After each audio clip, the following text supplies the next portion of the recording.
there will be no real non-controlled currency in the world.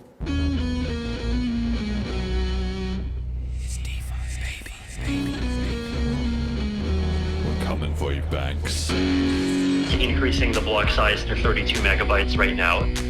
What would be the top 5 arguments that would get hurled against me? That's a good one. There are a few that the big blockers got right. Ching, like all these coins splash into the wallets of all the winners. I love that. There's a new threat out there. It's crypto. Hello and welcome back to the Bitcoin Cash podcast. Following Bitcoin Cash on its rise to global reserve currency, this is episode number 124, properties of Bitcoin and BTC in El Salvador. I messed up the slide just before we went live. But anyway, featuring NoPara. Today is Saturday, the 17th of August, and our guest today, I have to give huge props right off the bat because we called him out in our episode about the BTC hoax along with a bunch of other people, and explained all what was going on there, and he was the only one who took the time to look into what we said, process it, write back, have some discussion, and not just dismiss it or ignore it or anything like that. And that honestly, truly is the mark of a great mind and somebody who is very humble and willing to learn. So I have to express, right from the start, my great appreciation. I've been really looking forward to this episode. But our guest is NoPara, a BTC C# developer and a rejuvenator, which he can maybe give us some more details about what that is. I don't want to explain it because I think I might explain it wrong. Welcome to the show, NoPara. How'd you get into Bitcoin? Hey, oh, that's a big question, isn't it? Thank you for that introduction. Let me tell a couple of things about myself. So I started in Bitcoin in 2013, and from that time on, not from that time on, in 2015, I started working on privacy, Bitcoin privacy, and Wasabi wallet. So I assume many of you have heard about Wasabi wallet. It has just recently. So the company behind Wasabi wallet has shut down. Wasabi wallet is still an open source software like Bitcoin Core or Electrum, but the company has shut down, and that's due to some regulatory pressure. Let's just leave it at that. And since then, I started working on rejuvenation, how to turn back the aging clock, how to age backwards. So, but that doesn't mean I completely left Bitcoin, of course. So I still have a series called Fitcoiners, where I interview people who are into Bitcoin and fitness, health and fitness. So that might be something interesting. Well, what do we talk about today? Yes, well, Bitcoin's a long-running project, right? I think it's a very interesting fusion of interests because people are always talking about, like, what about when the block reward runs out in like 2140, and people are saying, oh, we're not going to be here, or that's somebody else's problem. And then sometimes people are talking about, well, we need Bitcoin to last for thousands of years to have this standardized monetary system and whatever, right? So if we don't live long enough, we're not going to see how it all plays out, right? So I like that you have an interest in sticking around long enough to kind of see how it goes. Can you give me a bit more detail about the Wasabi thing? Because I know Wasabi, I've not actually used it, and I know it has a focus on privacy because there was a lot of beef then with Samurai, right? About who was kind of the best privacy wallet, and I don't know, various other things that might have gone on there. For my listeners who I assume are also probably familiar with it at about that level of detail, can you help explain the context there?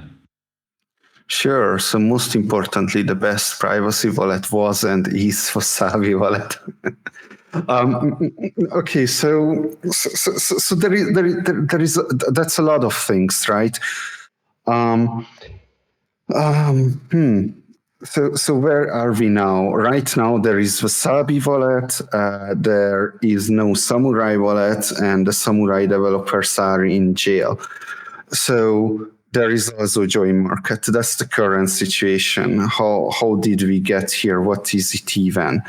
So firstly, we had in Bitcoin things called centralized mixers, Bitcoin fork, chip mixer, whatnot, centralized mixers, which had two problems.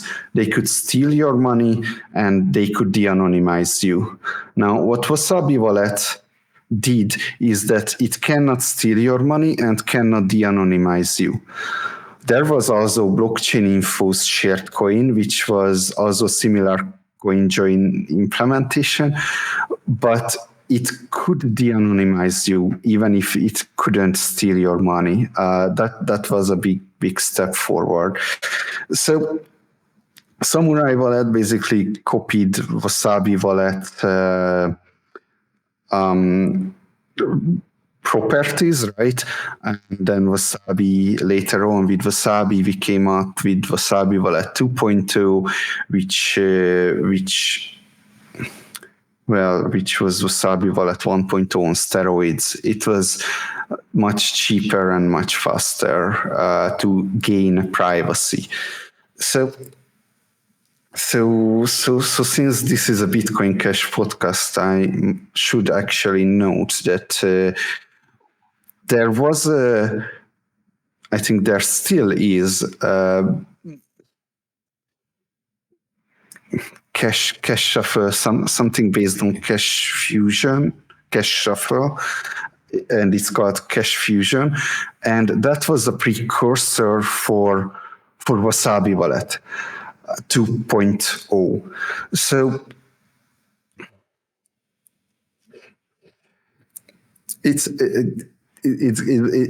I don't want it to be a too long of introduction, but there is a connection between Bitcoin Cash and Wasabi Wallet that the people who figured out what we need to do are actually, surprisingly to me, came from the Bitcoin Cash side and not from the Bitcoin side.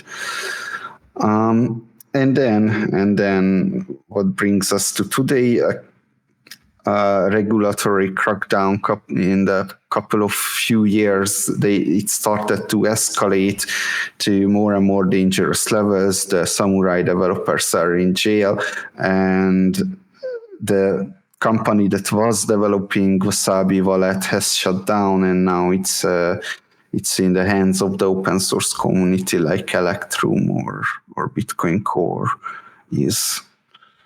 So is there any plan then at this stage? I understand if your position is, okay, we've given it to the open source community, kind of you do with it what you want, or is there anybody who was on the team working on it that is still going to be maintaining it going forward, or what's the status there at the moment?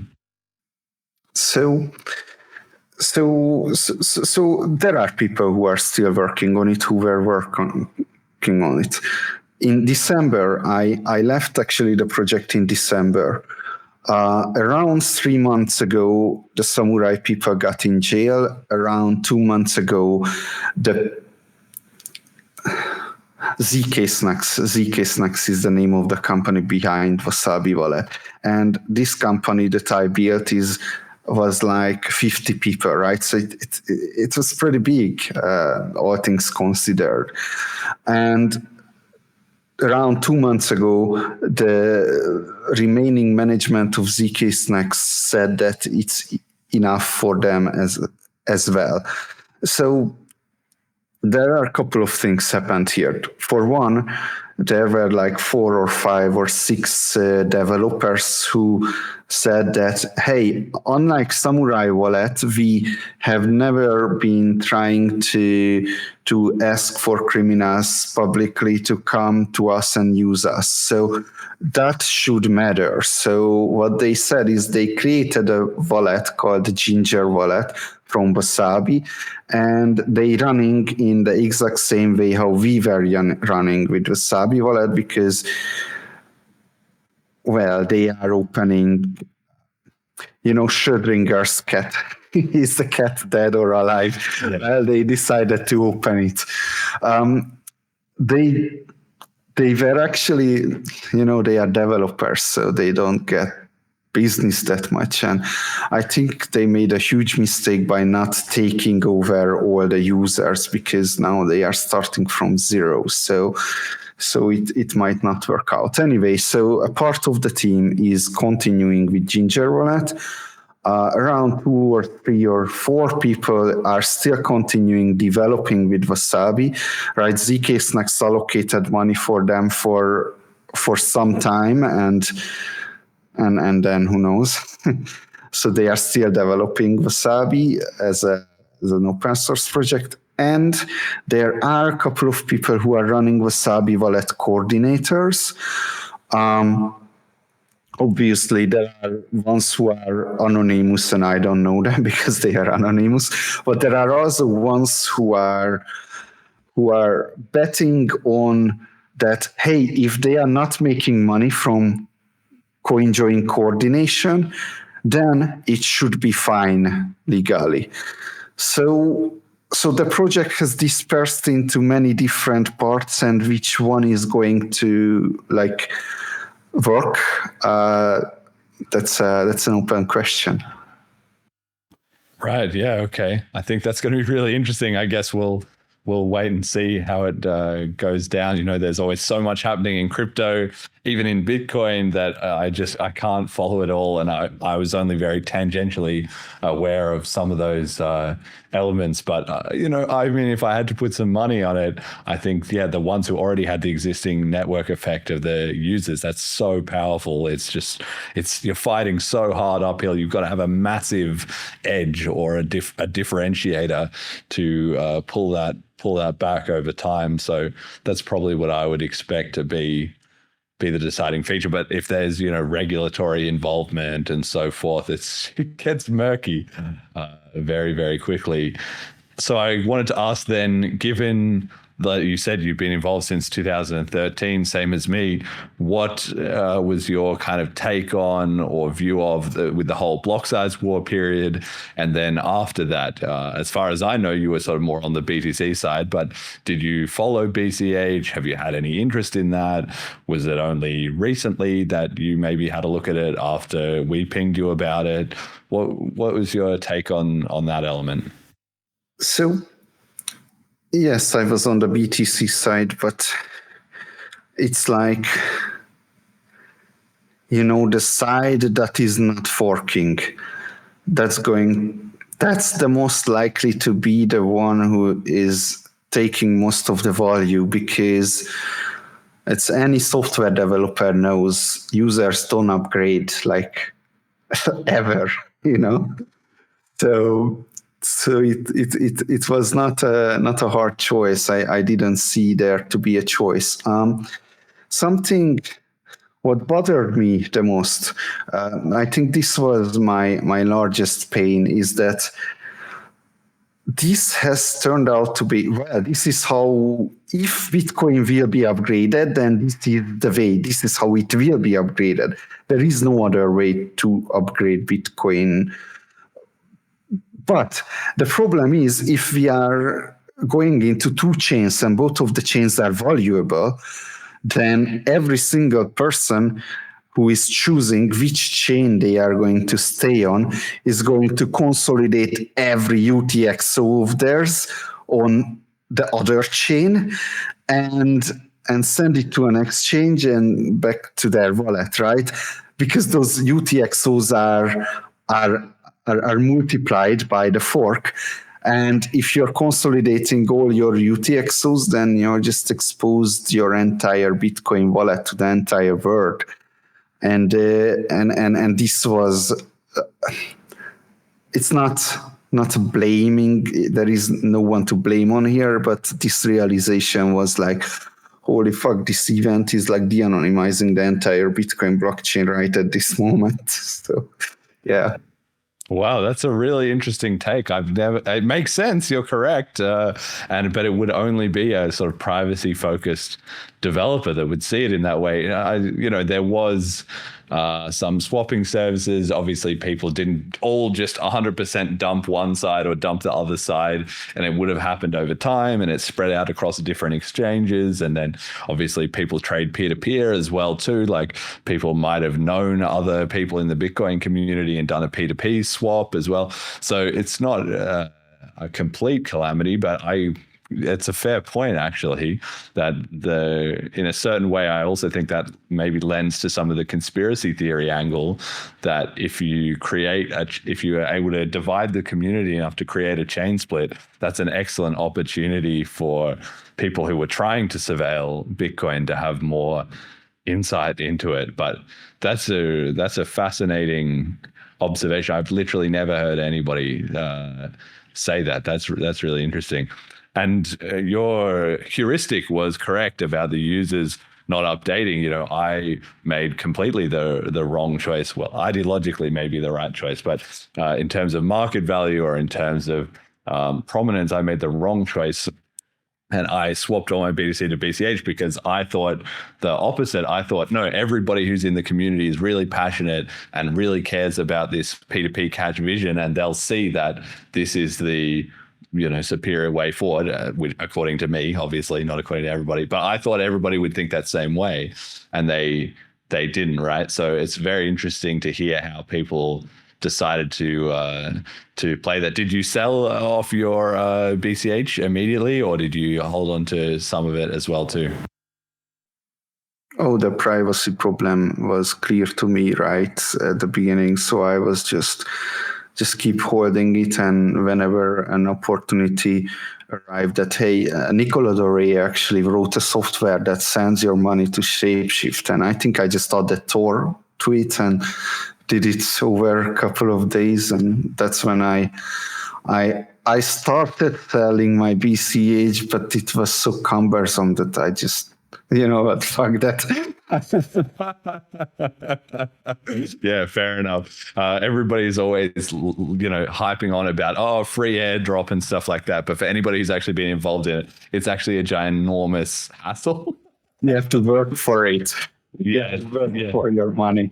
You really do. And then you're trying to dig up like any dust here or there, and then as soon as the split has already happened and you maybe sent coins on one side but not on the other side, and it just turns into complete palaver. So much aside from anything else, I'm not championing forks and splits and airdrops for that exact reason. Did the rising fees, which were coming in as a result of the blockchain getting full and all of that, did you notice that making a difference were you developing Wasabi at that time? Or what did you make of, because wallet developers are the first ones impacted when they get users ringing up on their support line saying, what's going on? My transactions aren't working, or it's too expensive, or anything. How did that play into your experience? So that's a good question, because I was always mindful of the rising fees. In fact, the surprise to me is that we don't have $1,000 fees just yet. Like the block space is scarce. Like there is no way around fees are going to rise. So the question is, how are we going to handle that? And for Wasabi Wallet, at first I didn't have an answer, because the answer is that, well, we obviously have to try to make it as cheap as possible, use as little block space as we can. And eventually we ended up at the pace where we don't have an order of magnitude improvement anymore. Like no matter what we are doing with Wasabi 2.2, we are just never going to achieve an order of magnitude improvement on how we are utilizing the block space, and therefore it's time to calculate what's going to happen. So what's going to happen? The calculation is that people with low amount of Bitcoins, they are going to not be able to use Wasabi wallet. So it's only going to be useful for people or entities who have more than hundreds of Bitcoins, right? Because otherwise the transaction fees will make a coin join very expensive. So just to give you some numbers here, let's say a Bitcoin transaction is $1, then a coin join workflow. So I receive money and I coin join and I send that money, right? This is the equivalent to a single Bitcoin transaction. That would be around $10, right? A 10x increase. So, but this increase is relative to block space, not to amount of how much money someone has.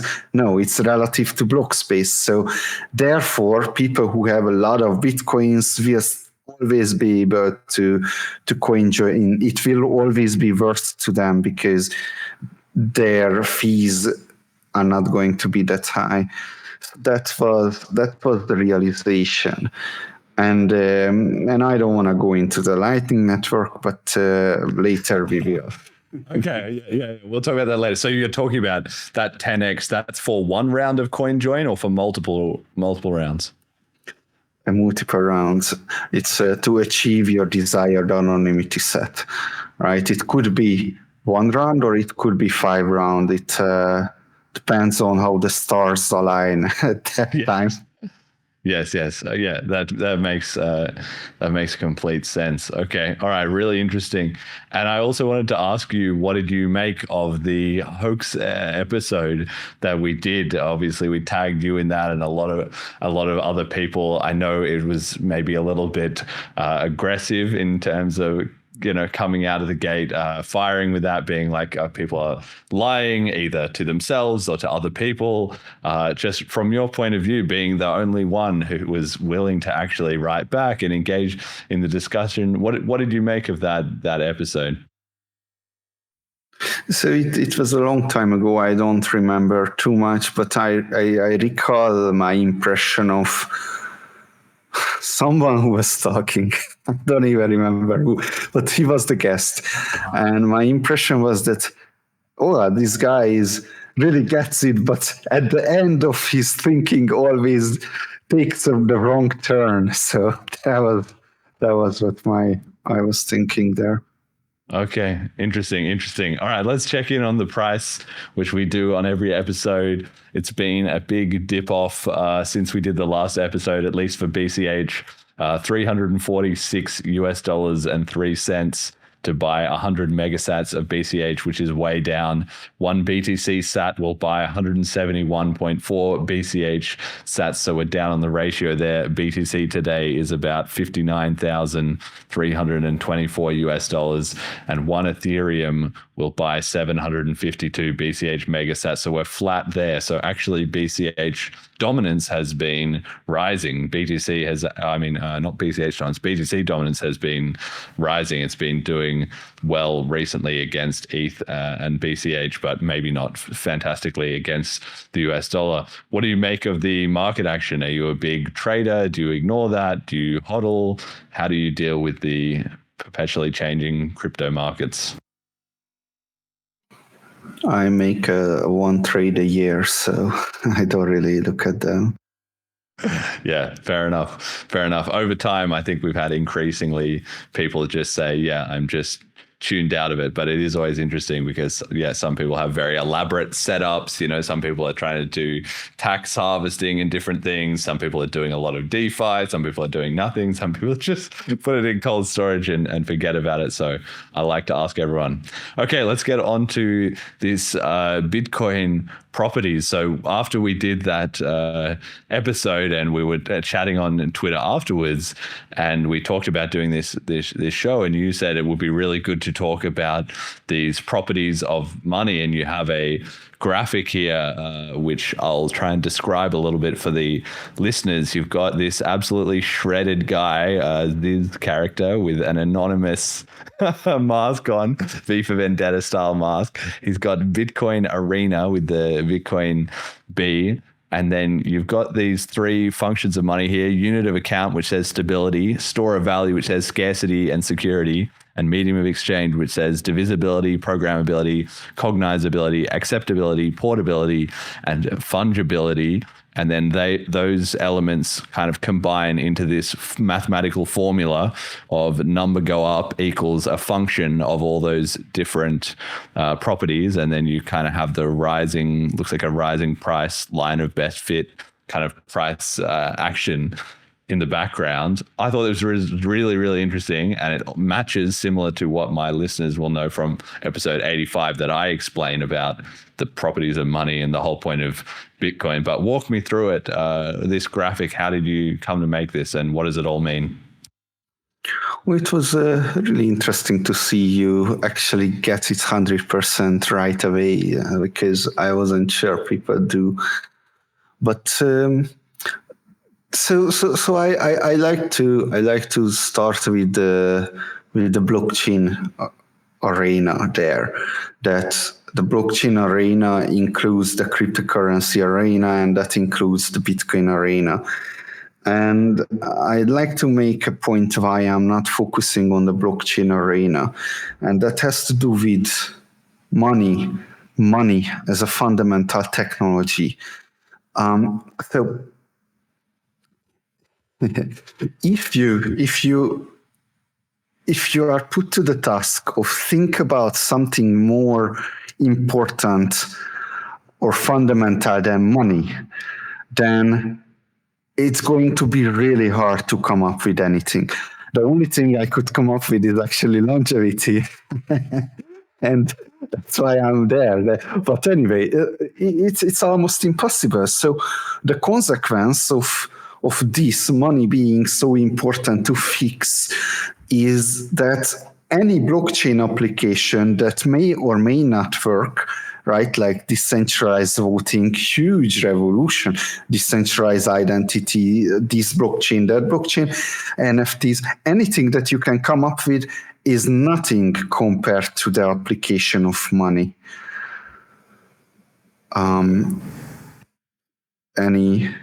Yeah, that makes sense to me, because I always think of it as well too. People get very excited about DeFi or whatever they're hyped about on any given week. But the reason I think the monetary part is so critical is because that's what sustains the whole thing. Like, you can't have a big NFT project or whatever you're excited about. People get, or like, we're going to do this identity, different things. At the end of the day, if the blockchain units themselves are not being traded as money, then they will just leach value to the ones that are being traded as a kind of currency.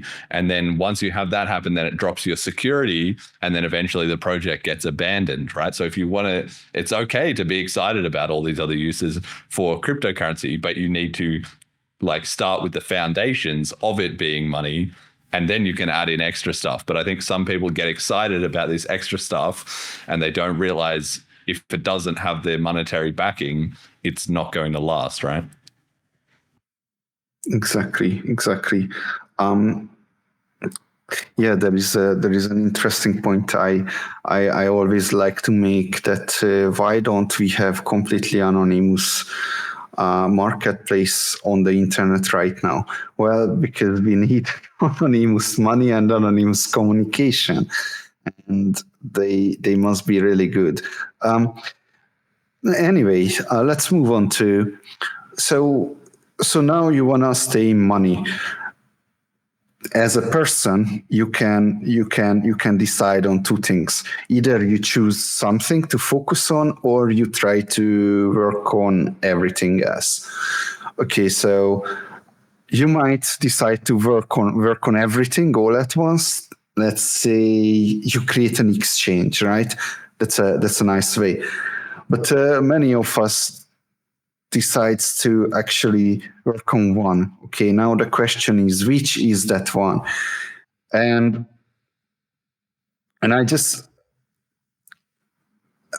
want to make an argument for one. So there are two principles here. One is the Pareto principle, and the other is some kind of networking rule. Let's start with the Pareto principle. The Pareto principle, the 80-20 rule, is that one big is always going to be the top 20% is always going to trump the bottom 80%.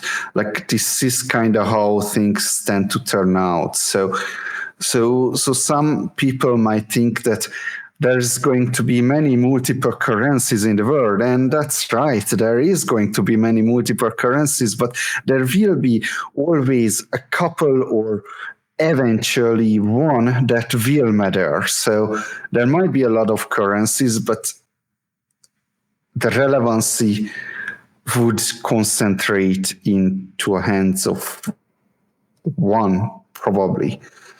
Okay, so now my argument for Bitcoin.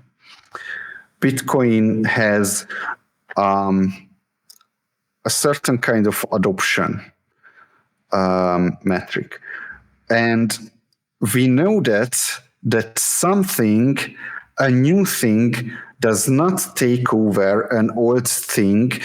When we are talking about networking scenarios, like money is a networking scenario, unless the new thing puts orders of magnitudes improvement on top of the old thing. So what I don't see is other altcoins to have orders of magnitude improvements on top of the old thing. And that's why my choice is to focus on Bitcoin, but I don't like to be religious about it. It's a practical choice. Now, what do you see? What do you think of this thinking? What do you guys think, both of you? Well, I got to say, my thinking to you is actually very similar, and listeners to this show will know I'm always preaching like maximalism. I think is logical for that exact same reason you said. It's not that you have to be dismissing everything else as terrible or anything like that. It's just the fact that the benefit of Bitcoin, or any cryptocurrency, really any kind of money, but Bitcoin specifically, comes from having a large and growing network effect, which then just allows you to basically swamp all of the competition. So you have to have kind of a big tent mentality where you want a lot of focused people all building one thing, because like you said, people building exchanges or whatever, they're kind of not really relevant, because the competition between BTC and BCH or Litecoin or Monero comes down to the people who are obsessed with those coins, and then the exchanges just support them all, basically, right? So it makes complete sense that the difference makers is whoever is following this logic, that you have to be the one coin, and you essentially want to take over as much of the world as possible, right? So people sometimes say, okay, well, the market has already decided BTC is the biggest. But in my view, the end game is that you have all of humanity, 8 billion people, using crypto for every single transaction. Pretty much. Maybe some people use gold, or, some people are fiat fans. It'll be like the Gold Bugs Club. It'll be like the fiat historians club. So there'll be a few people, but basically almost everyone is going to be using crypto all the time. So in that sense, we're at, less than 0.1% of the world so far that is using Bitcoin every single day as their money, right? So I completely agree pretty much with the first half of what you said. I'm just trying to remember, what was the second half you started talking there about? Network. You have to have an order of magnitude improvement. Yes. Exactly. You've got to have an order of magnitude improvement to win. And BCH does not definitely have that over BTC, which is why for most of the history, the BCH price has declined against BTC, whether it was because of the brand or the censorship or the liquidity or the hash rate. These are all things that BTC has orders of magnitude improvement over BCH. Now, it's self-reinforcing, right? So BCH has to be able to win against all those orders of magnitude. And then in doing so, it will attract back hash rate. It will attract back price. It will attract back liquidity on exchanges. And then like a flippening would be very fast if it had some critical advantages that were so big that it could overcome those previous advantages by 10 to 100x, let's say, right? Let's say 100x. So where is BCH going to find those edges?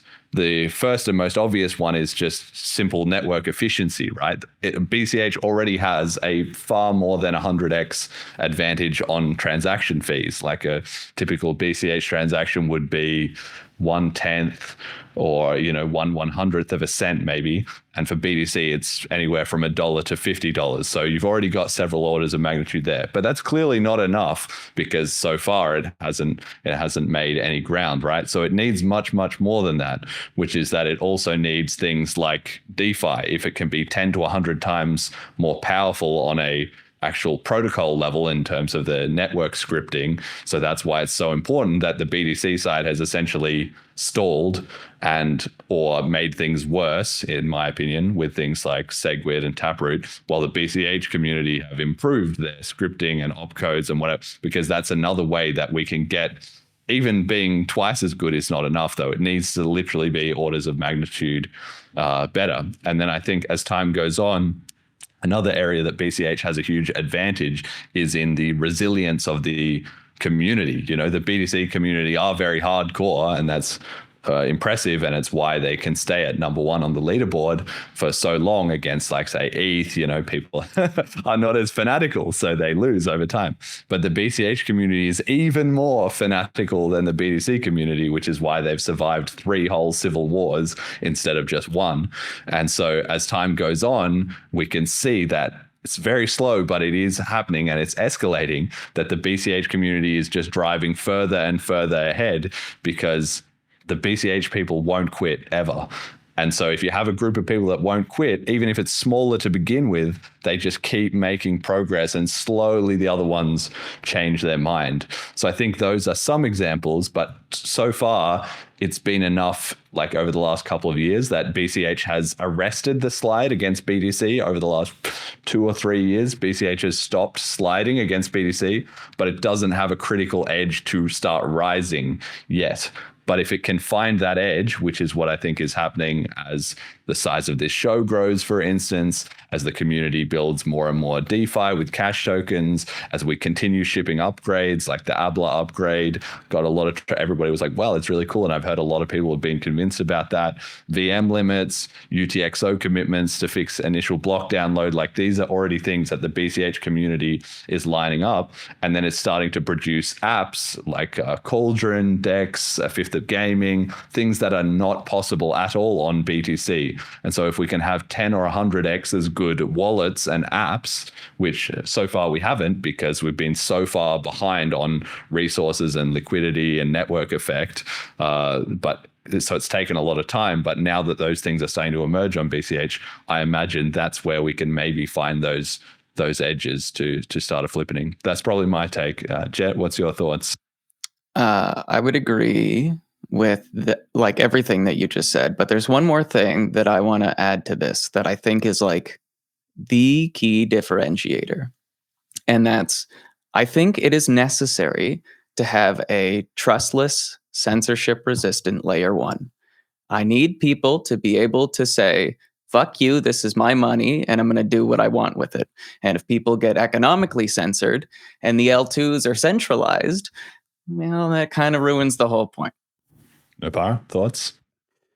You see, I think what comes next is going to, I hope it's going to put many of the things that you guys just said in their categorical place. If the if the model that I'm developing since forever is correct. But what do you mean 3 civil wars? What was the third one? Well, the eCash one, BCH has had 3 chain splits, BTC and BCH split in 2017. Yes. And then in 2018, November, BCH and BSV split again. And then in November of 2020, XCC and BCH split as well. Amori, he forked off. He has eCash, which is currently like 89th or something like that in the coin market cap. And a few other people, some of whom were very passionate BCH supporters, have been there all the time. So another band of them all kind of left. And then the BCH community has then been like stable, I'll say, since then. We then had another disaster in 2022 with Smart BCH, but that didn't cause a chain split. There wasn't enough, for a variety of reasons. But so essentially, in my mind, BCH is a very strange project because on one hand, it's been around since 2009, and there are literally people in the community that have been, involved in it that entire time. But on the other hand, the sort of modern, in quotation, version of BCH is only about 3 to 4 years old. And the change in the community has been massive in that time in terms of being, victim mentality, whining, creating splits, chaos amongst themselves, unable to get in any kind of sense of direction, and were very rightly sort of dismissed and mocked and derided by the rest of cryptocurrency, specifically the BTC community, but in general. People were right to write BCH off. It didn't look like a winning project, but things have turned around a lot on the elements that were struggling. And so for the elements that needed help, they've got a lot of improvement. And the ones that were still actually quite strong, like the resiliency, like sticking to the original cash mission, like not being able to be pushed off the branding, which is a huge signal for resilience, like having good protocol development. Even those years, 2017 to 2020, the BCH actually shipped some really good protocol improvements, like we've been seeing with BTC, people talking about OpCat, and so it's all stuff that BCH already did years and years and years ago. So I think that's the third one is XCT. If you didn't know about that, Which chain the Cash Fusion guys stayed on? Good question. I don't know. I think, as far as I know, Mark Lundeberg is one of the Cash Fusion guys.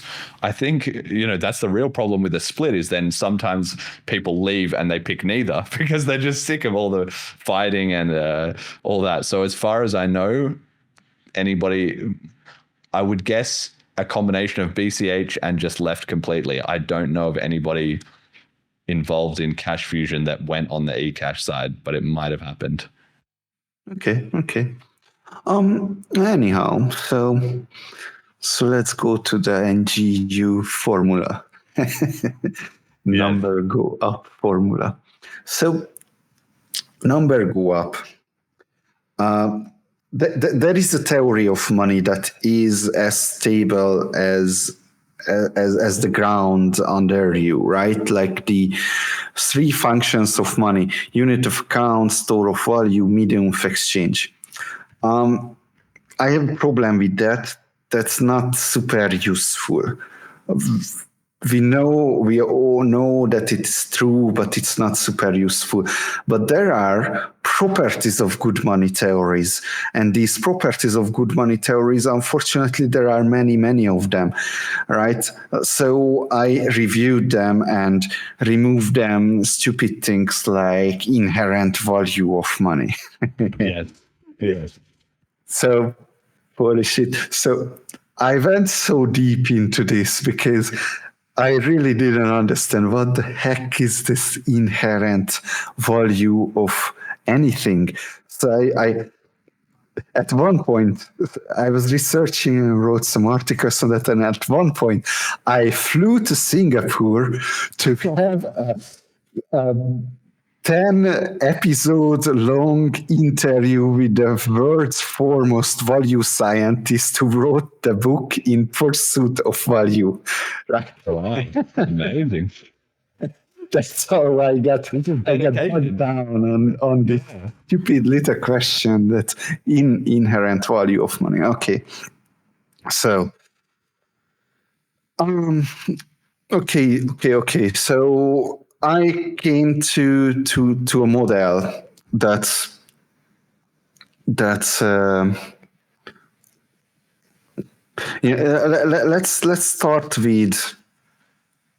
start with the unit of account. Everyone knows that if you want to pay with it, would be good to to measure that thing somehow. And if your money is volatile like crazy, then it's not going to be a very good unit of account. It's not going to be stable, right? So in the unit of account dimension, the property of good money is stability.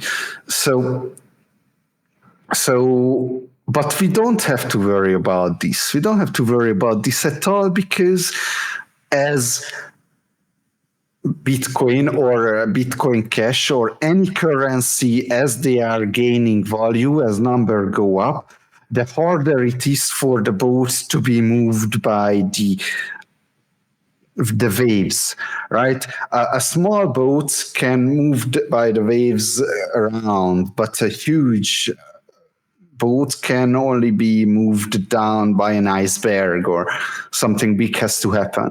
So I'm not worried about the unit of account and the stability. It's gonna take care of itself. We can just put this aside. Next, still, I think there won't be any contention here is store of value. So I don't even want to over-explain it, but there are two properties here that I found. One is scarcity. Everyone knows what scarcity is. It's about no one should be able to print more money, basically. And this is the big innovation that Bitcoin brought compared to the traditional financial system. Now, there is a money that no one can print more. Mind blow. Yes. How the fuck can even people, how the fuck could even society work in a way that people in rooms are printing more money? Okay.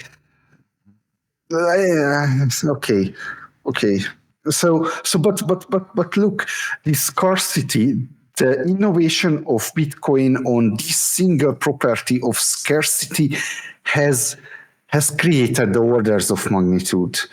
Yes. Thing that we are waiting for.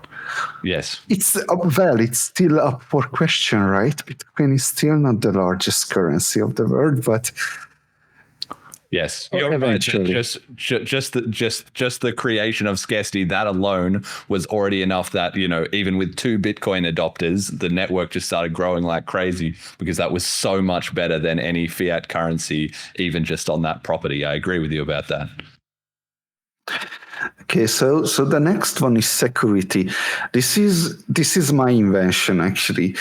So it encompasses 2 things: how you are storing money and how then secure the network is itself. How secure the network is itself is something that the BCH versus Bitcoin debate is about. How you are storing your money is actually okay, are you using a cold storage, right? The ultimate store of money, or storage, right? Well, it's not that bad, but it's still non-custodial, because then you can go on storing as a custodial, right? So if your only option is to store this money in a custodial way, if you have let's say $1 billion in cash, $1 billion in dollars, then you're not going to store it in cash. That's just not an option. But if you have $1 billion in Bitcoins, then why not? Non-custodial storage, fine. Exactly. So I had to invent this security property because I had to account for different wallet designs, actually hardware wallets, right? That's another thing. Different wallet designs and different protocol, parameters that developers like to argue about a lot. So So I don't know if you wanna say anything about. I guess BCH and Bitcoin are the exact same in terms of how people are storing their money, right? It could be non-custodial or custodial. I don't know. Like, so for me, I would say, yeah, that's a good way of breaking it down. Is so on the hash rate front, BTC is winning, by far, like in terms of the security, and I'm completely on board with that. And that was one of the things that I really tried to spread into the BCH community when the show was new, was so many people still had so much copium about, oh no, we've got the lower hash, it doesn't matter, or the miners are irrational, or like whatever excuses they come up with. That's all nonsense, all right? BTC has much bigger hash rate, and that's much better, definitely. But the thing is, even with that massively increased hash rate, in practice, the difference almost all of the time is not that great. Am I worried about the miners rewriting my transactions on BCH? It's literally never happened. It's never happened to anybody that I'm aware of. So in theory, it's a huge problem. And in this monetary evaluation, it is also a big problem, no doubt about that. But in practice, it hasn't stopped BCH competing, which is the main area. Like, I would be really worried if the miners were constantly trying to screw with BCH, and that would massively reduce its competitiveness. But in reality, they don't. So that's kind of fine. And as far as it's not fine, but it's tolerable. Let's put it that way. And then when you said the, cold storage, hot storage, custodians, well, this is an area that we're already seeing that BCH is not going to get an advantage immediately, but it's kind of going to, because currently BCH traffic is lower than BTC. There's more BTC holders and they use it more frequently than BCH. That's undeniable. But if they were equivalent, so again, a lot of this comes back to if BCH could start getting an advantage, everyone would be able to store on the base layer. The BTC adoption rate has slowed down as a result of running into all the inefficiencies and rugs and problems that come about as custodians. And that's a problem on two layers. Not only is it that more and more people are getting into custodians, more and more people are using them and having problems, and it's inefficient. They're essentially fighting against the network effect, because the network effect of the protocol stops to a certain extent, not for liquidity or trading, but it stops when people are using custodians because they're not directly interacting with the chain. But the secondary problem is actually it's a second degree problem. It's in the minds of the community. Not only have you lost some people that are not adding to that usage of the security, but you also have less people educating others about how to use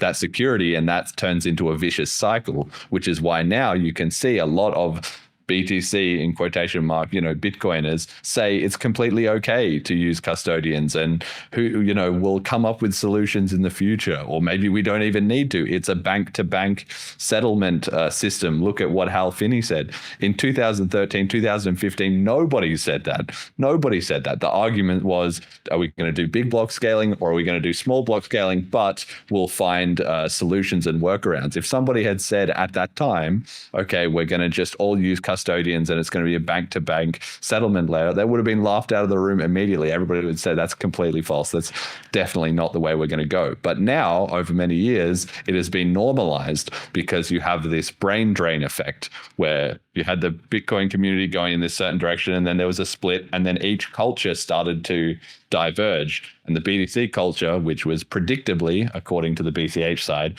became the side that increasingly sort of had these copes and excuses for custodians because their technical underpinnings weren't able to continue growing the network effect. So BTC has a far larger network effect now, but the problem is it's not growing because there's essentially this much capacity and this much traffic. So whenever there's a spike, like you said, as demand goes up, fees go up, but it never goes above 50, or even we've seen it up to about $120, but it doesn't stay there very long because demand doesn't keep growing in the face of restricted supply. Instead, people move to alternatives. So there's this like secular pattern of like BTC gets popular, new people come in, the fees rise, people decide that it's not economically feasible, and they move to alternatives and the demand drops. And then that cycle just repeats. And eventually you have enough people that get burned in BTC that they have all moved to alternatives, which is why now there's so much interest in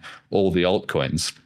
The real question is, at what point do people who've been through that cycle start converging on an alternative solution that can compete with BTC directly? And that's kind of my theory, is that over time, eventually people will realize that they need to converge on BCH. To a large extent, people have already kind of converged on not BTC, because the amount of developers, the amount of conferences, the amount of discussion, everything that goes on in all of crypto is bigger than BTC. BTC is ahead on market cap, but on basically no other metric can it compete against the rest of combined crypto.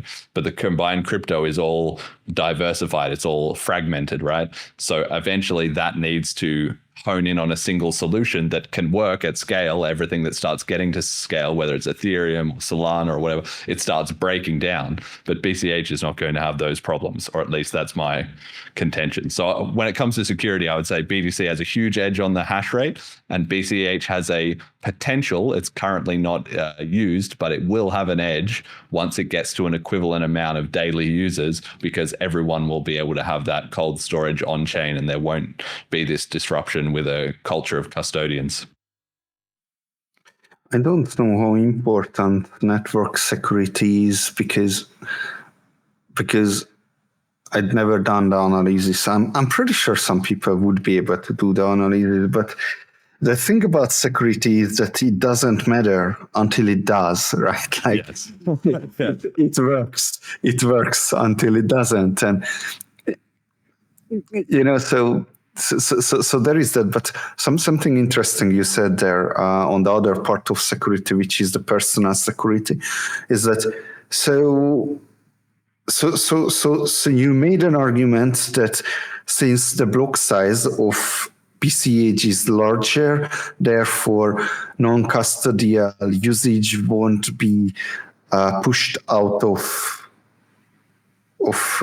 using it, right? Yes. Okay, so obviously people will still have, some people will still choose to use custodians, but the option will be there for everyone to use it non-custodially. Okay. I throw you the lightning card. Okay. Yeah. Let's not do it yet. That's interesting. Let's keep it that way. Let's move on to the most contentious, most problematic part, which is the medium of exchange. Yeah. That's if we could fix the medium of exchange of any cryptocurrency, right? Then that would be the future. It's like there is no way people wouldn't start to use money which is uninflatable, anonymous, fast, and free to use, right? Like, yes, it's just anyway. Okay, so divisibility, whatever, 8 Satoshi decimal places.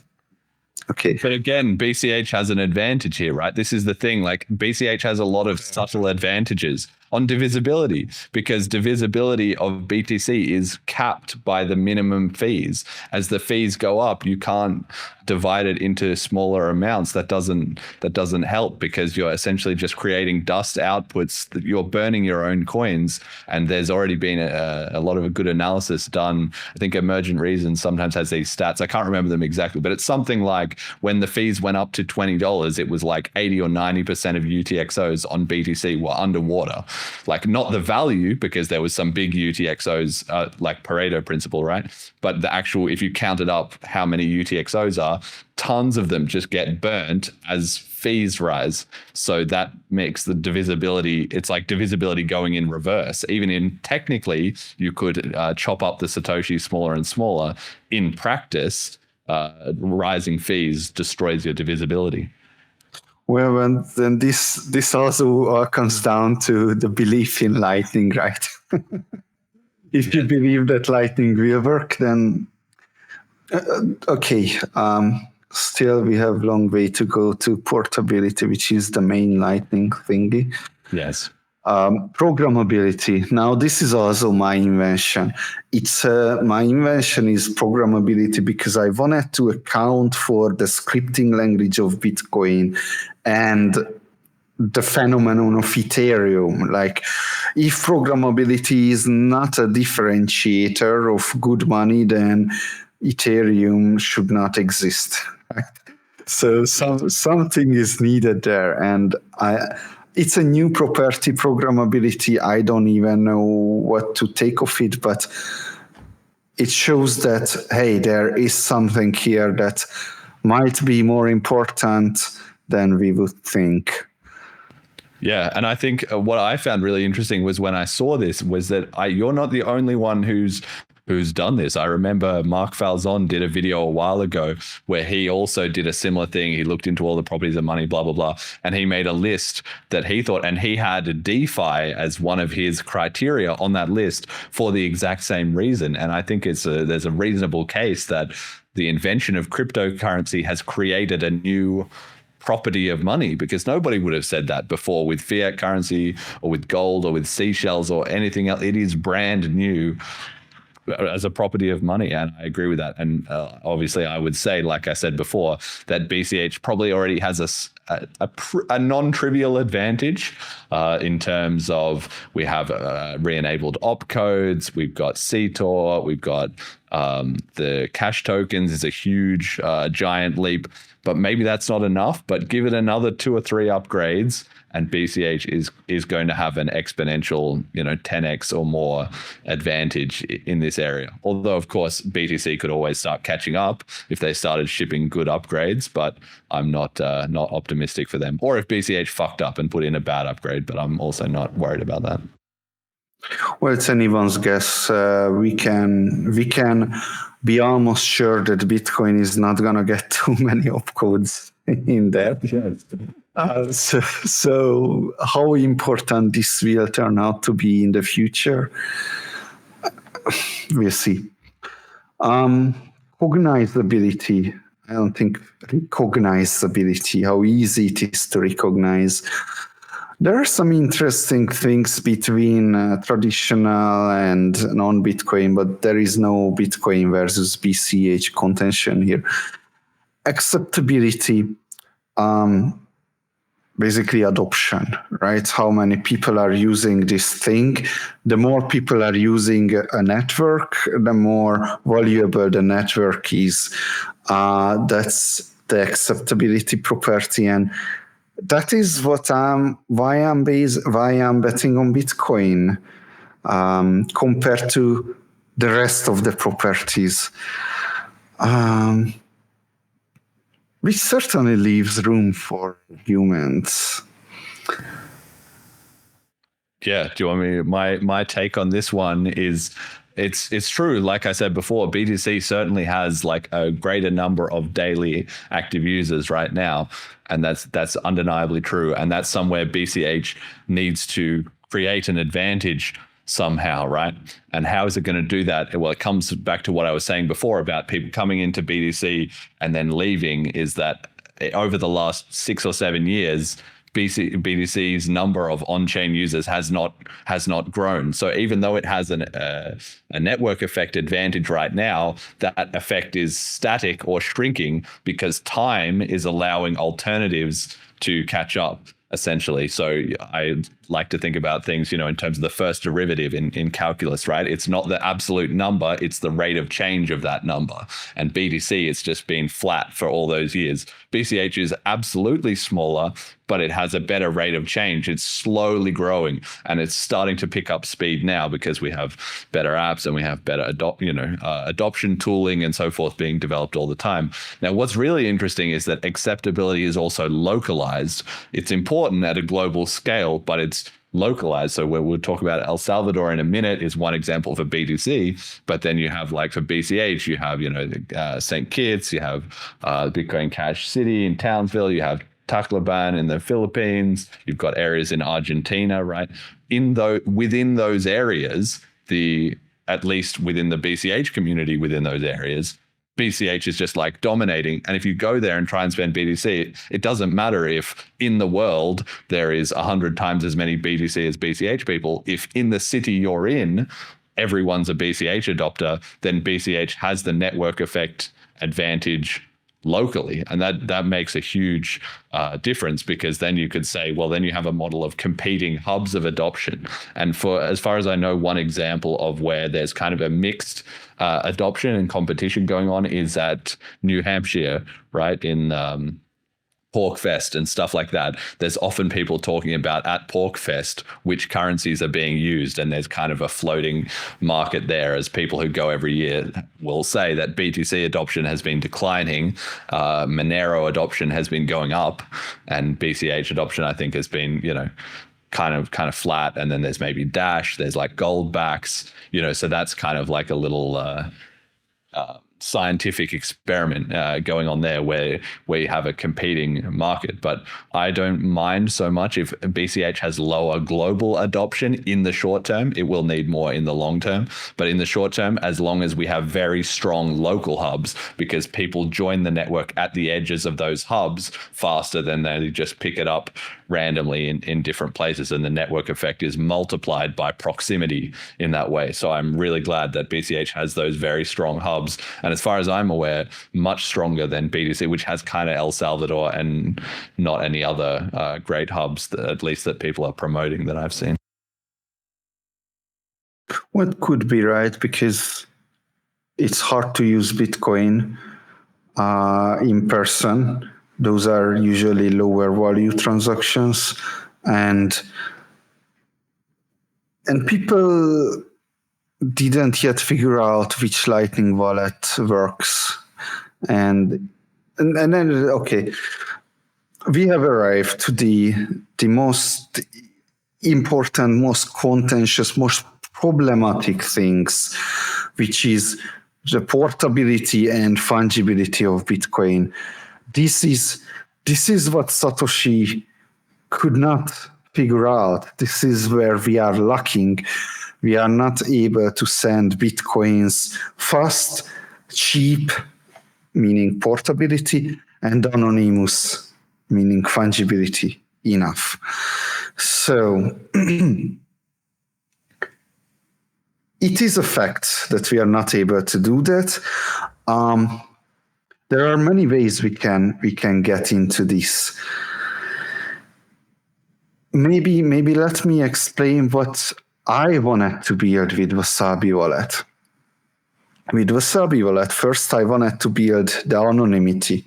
I did that with Wasabi Wallet 1.2. We made the things completely anonymous, but it was hard. It was very expensive. So then with Wasabi Wallet 2.0, we made it orders of magnitude cheaper and faster. And actually, I think Wasabi has the best user experience, despite its coin joins on desktop. So Wasabi was the only non-custodial Bitcoin wallet that had like a 50% team to work on. So, and most of them were developers.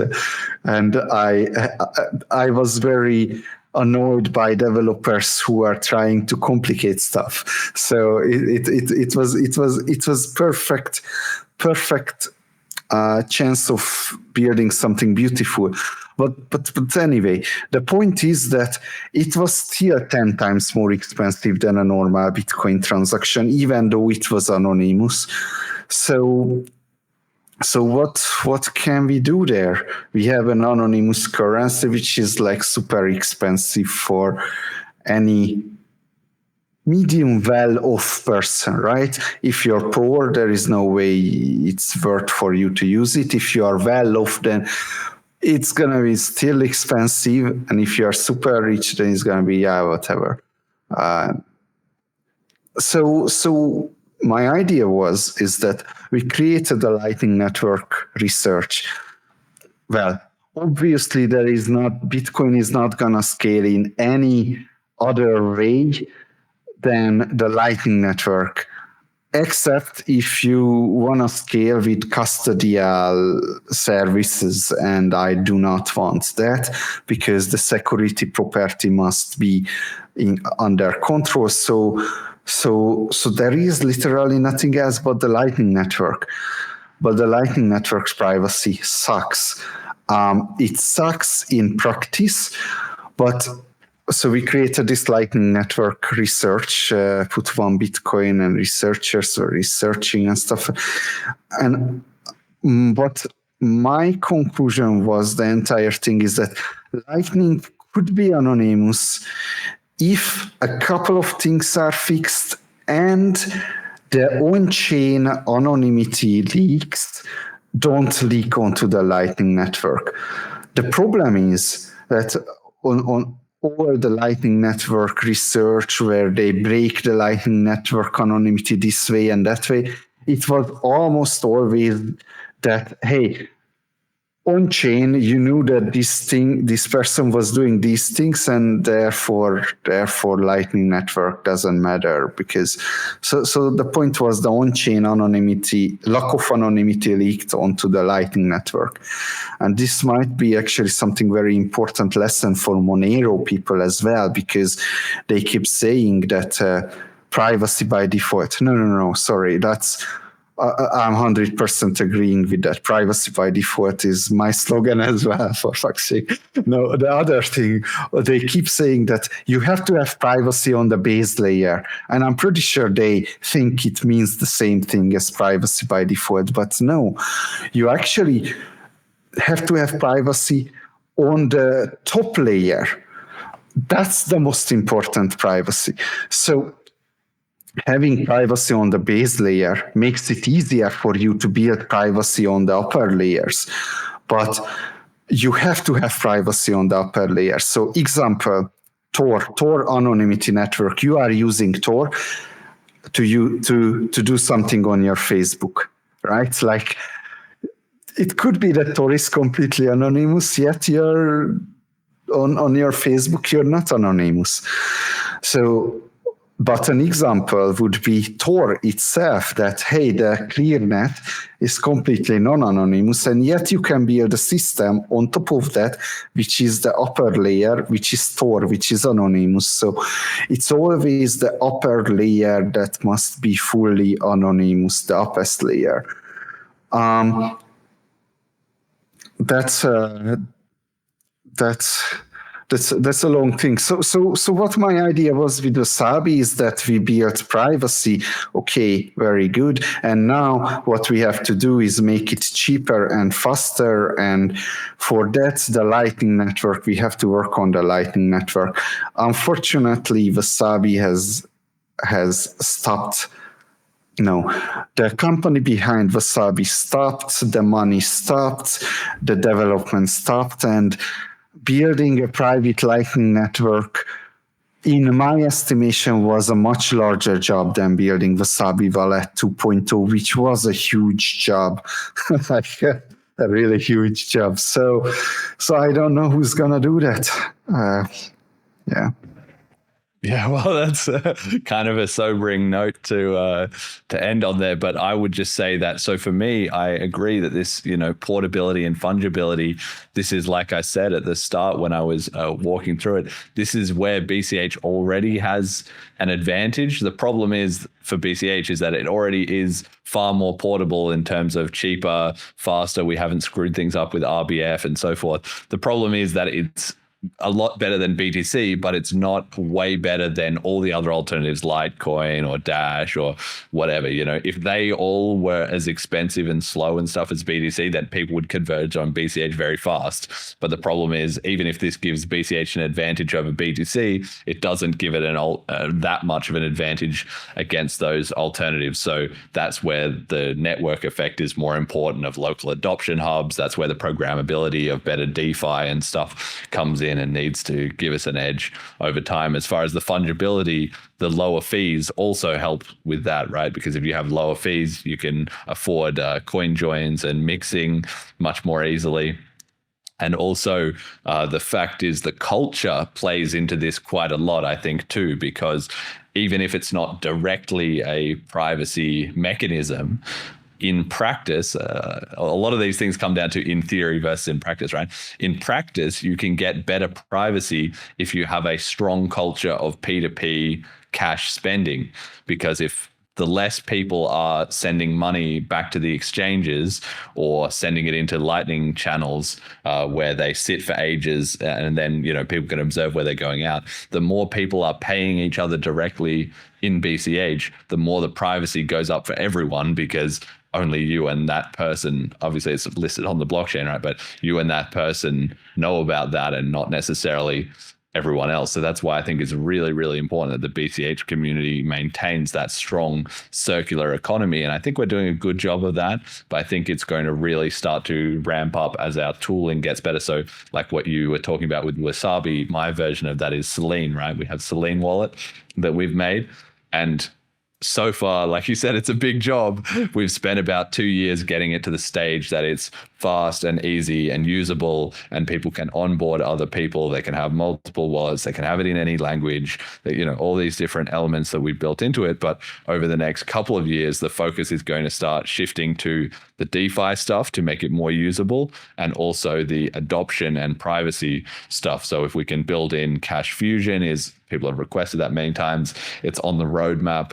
We'll see about that, right? That's one thing. Helping people to find local merchants, helping people to use P2P purchasing services and find meetup groups where then they can trade with people P2P. All that kind of stuff can really help with our portability and fungibility elements. So I think BCH already has an advantage here, but we've got to explode that advantage. Like you said, if it's currently 5 times or 10 times better, it needs to be 100 or 1,000 times better, because those orders of magnitude have to outweigh the lack of hash rate and the lower security and the lower adoption, globally speaking, the lower liquidity, the lower recognizability to some extent. Like we talked about, BTC and BCH are equally recognizable in terms of if your node accepts the transaction, it's valid. You don't have to investigate it. You always know it's valid. But they're not equal in terms of BCH has a much smaller brand. If you talk to people on the street and you say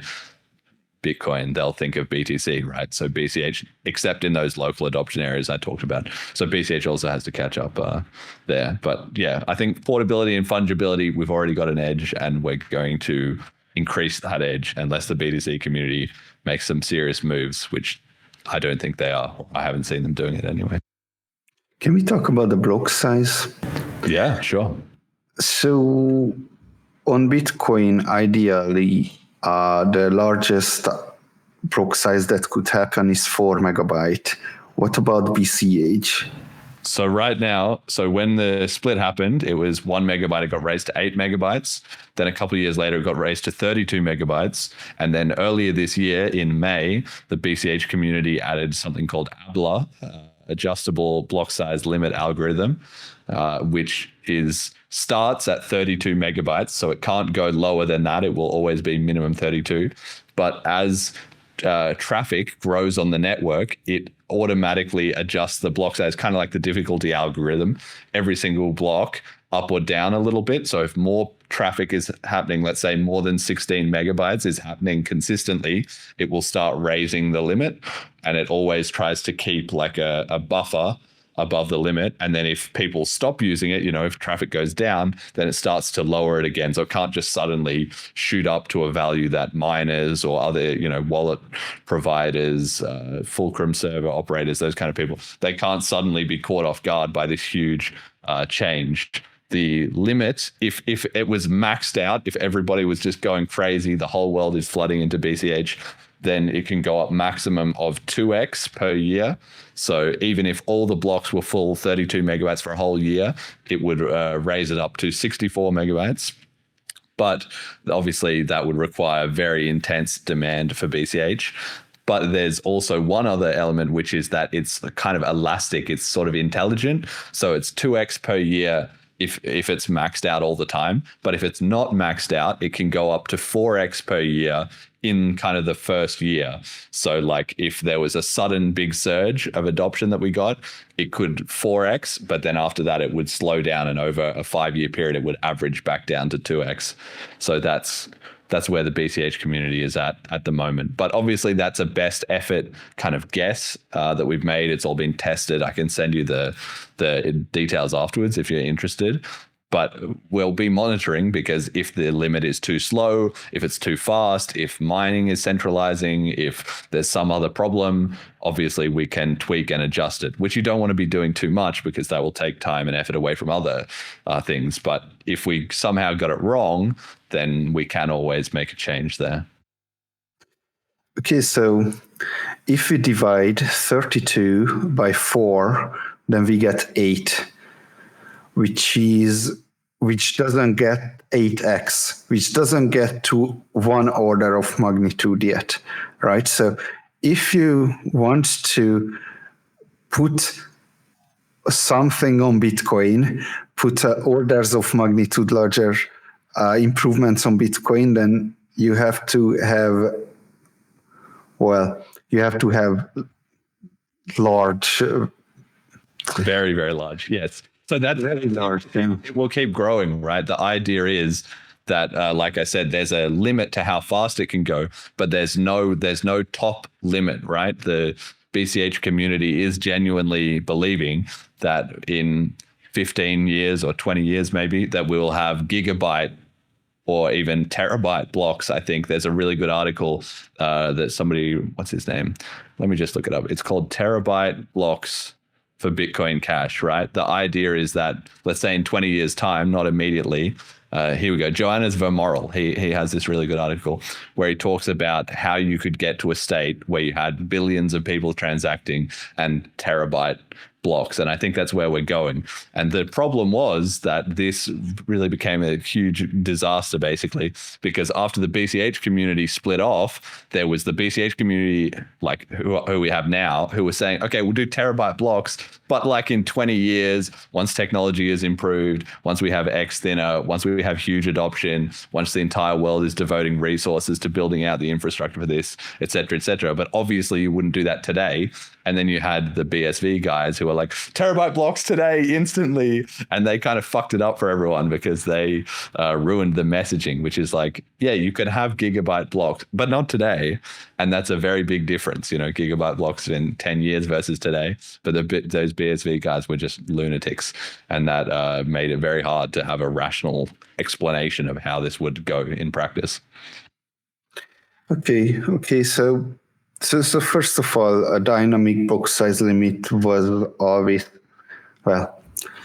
my position was always that we should increase the block size. My position was always that we shouldn't really increase it more than twice as big as how much the SegWit things are, just to keep it conservative. And my position, no, it's not even a position. My developer intuition is that a dynamic block size makes more sense than a constant, right? And my developer intuition that almost any dynamic algorithm works better than a constant does. But okay, with that out of the way, what I'm afraid of is the unknown unknowns, the things that we do not know, because there are known gray swans, there are known problems, that something that's only known probably for me. I have something that only I know, and I'm wondering how many other people know stuff that big block might break. So my personal problem in Wasabi wallet is the private information retrieval. So you have a blockchain, and that blockchain is huge, and somehow you as a user want to know stuff, what happened on that huge blockchain. But you want to know it in a way that no one knows what information you're interested in, because if someone learns what information you're interested in, then they learn what your wallet balance is. Okay, so the only light wallet private information retrieval system that is in existence, and this was 2 years of my research leading up to Wasabi wallet, was the client-side filtering algorithm of neutrino, whatever. So client-side filtering. And that relies on having a filter on a server that the client gets. So imagine it's something like a SPV header chain, but it's a filter chain instead of a header chain. So the thing is that filter chain on Wasabi wallet is, I don't know, at this point, maybe 200 megabyte or something like that. And that's for the Bitcoin blockchain. And that's already barely passing as a light wallet. So now multiply it by 8, right? That's not going to be a light wallet. And if this is the only way how a private light wallet can be built today, there might be other ways, but no one have invented them yet. But if this is the only way today, then what larger blocks would do is break privacy, right? Unless you're running a full node, you don't. No, that's not a true sentence, but it would break light wallet privacy, because you would use this client-side filtering architecture like Wasabi does, and no one would have no one would dare to say that they are light wallets anymore, because they are not that light. So I don't know what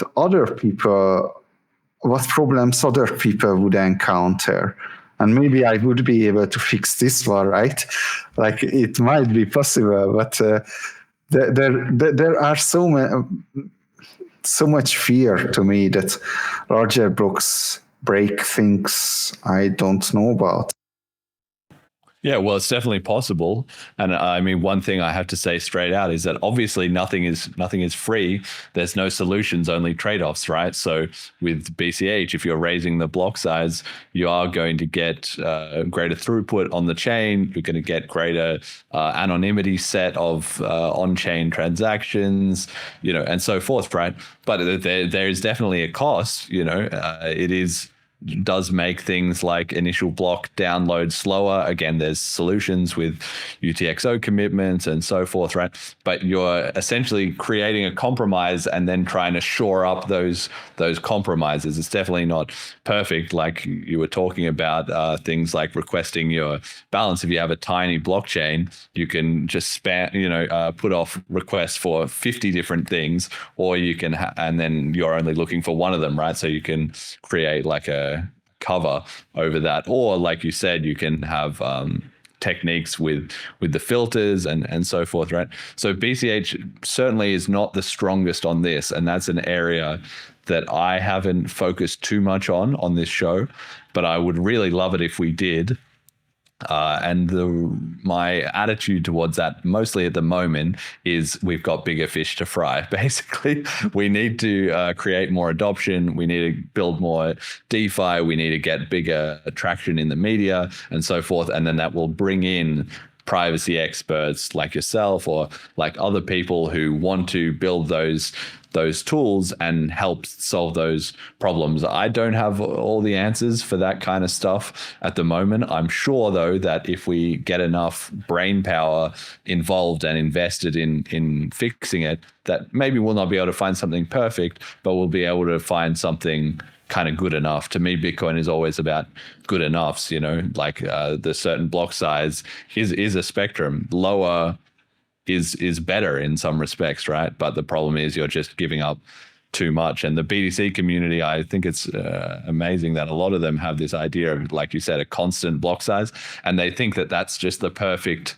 number. And it's like, no, well, if smaller is better, why don't you do 500 kilobytes? Why don't you do 100 kilobytes? And some people want that. Luke Jr., Bitcoin Mechanic, they've talked about we should do 300 kilobytes, right? So, and that would have advantages. But to me, the trade-offs are just overwhelmingly in favor of the network effect, the lower on-chain fees. And it's just how Bitcoin was designed. Bitcoin was designed to be insanely efficient. The fact that a single transaction is just a small amount of information sent across a network. And so you pay a very small fee for that because it doesn't cost very, very much. But that fee then pays for that replicated storage, and it all just works out. It's all super efficient. So that's why I've never really understood these high fee alternatives. But just to be straight up, like, I don't have a great answer for you that there would be perfect solutions. Probably the more programmability we can add, also the better chance that somebody can find an answer to that kind of thing. So that's where I'm kind of like more power, more solutions, given enough developers and enough time. As for other unknown unknowns, yeah, things break, and that was again where the BSV community created a huge grief for us, because they went out and said, oh, you should just limit test and you should just push as much data. And then they broke all their wallets and they broke their nodes and they had all these disasters, and they told the exchanges, if you don't know how to run a node, you're an idiot, rather than listening to their concerns and all that. And that all got sort of mixed in as like irresponsible big blockers, where the BCH community is very conscious of this stuff. And all the larger block sizes, everything is really well tested. A lot of work is done on the nodes and on the tooling and in outreach to exchanges and service providers and so forth to make sure the reliability of BCH is really, really good. But that's not something we can just take our eye off the ball on. Technology improves, which helps, but it's also up to us to continually hammer away on that and make sure that we're not just getting complacent, because if you do, then things will break. It's not like you can just double, it's not like a car. You can't just put the speed up twice as much and do nothing and just it will work. No, it won't. You've obviously got to keep engineering the whole time. I bet you didn't expect this to take 1.5 an hour. No, I did. I don't mind. Yeah, I thought maybe it would. We said we'd go through it all. We got plenty of time. It's an important conversation, so I'm glad we're having it. And I'm really glad actually that your approach is very systematic. I like me, you're an engineer. I can see that in your approach. Is like, we're going to go through the list one by one, and you're carefully considering each piece of the system. And then I imagine at some point you'll have a holistic assessment, right? You're going to come up with some kind of overall judgment. Yeah. You see, the problem with that kind of thinking is that you might be working with the wrong frame. Now, I think that is not the case right now, because you see, as I was building Wasabi wallet and had to take on a role in that company that no one else did, which is I was always, at one point, for a couple of years, I was always thinking 3 years into the future, 3-10. I was living in the future. I didn't even know what's going on around me. I was just in my head thinking about what do the regulators do, what Bitcoin is going to do, what's about altcoins. So I really think I have found the right model to have these discussions, or at least to develop a Bitcoin wallet. Yeah. Yes. Yeah. No, it's been great. I really enjoyed it, and I think it's very interesting that your model matches up to exactly what I explained in episode 85. I talked about the 3 functions of money. Security, I think it's interesting that you've added that, but I kind of just basically lumped that under a combination of scarcity and recognizability, because if it's secure, if it's scarce and recognizable, then it will basically be secure. Portability, fungibility, acceptability, adoption, divisibility, and then you've got that. Programmability is one I'll have to think on more, because I might need to add that. I might need to say it's 7 properties of money instead of 6. But I think we're on the same page with most of that, and we're just watching it play out over time. The most important thing is that there is no such a thing as intrinsic value. Yes, of course. It's all subjective. And that's like everything in life, Somebody is like, the free market, oh, this price is too high. No, it's not. It might be too high for you. Maybe you don't want that thing that much, or maybe you don't have enough money, but that doesn't mean the price is too high. It's a price is what someone else is willing to pay for it, right? It's not up to you to judge whether or not. And that's what we've seen on the whole cryptocurrency markets. Some BCH people get very salty about the BCH price being lower. No, it's lower because less people are willing to pay a high price for it. BTC price is high, but it's volatile, and over time that can change. So you just wait and see. What is your take? Like, I assume, having this hope and I guess optimism for Lightning Network, that you read the Ellen white paper, and I'm curious what your take on is about them saying that they need 133 megabyte blocks. So I wrote an article. It was titled, "How do you scale a blockchain?" And let me see if I can recall. The text, the content of the article was, "Just kidding, blockchains don't scale." So what am I? What's my take on Lightning Network needing a huge 32 megabyte blocks, right? I did hear about someone's doing a calculation and saying that, even if Lightning Network is adopted and working and great, it's still not gonna be able to serve the entire world's population. And I tend to believe that calculation is true, but I never done it for myself. But then there are, you see, when I bring this up, it's always like, but there's going to be channel factories, and I don't know, like there are answers, and I don't know if they are just throwing words at me, or they actually like are the solution. Yes.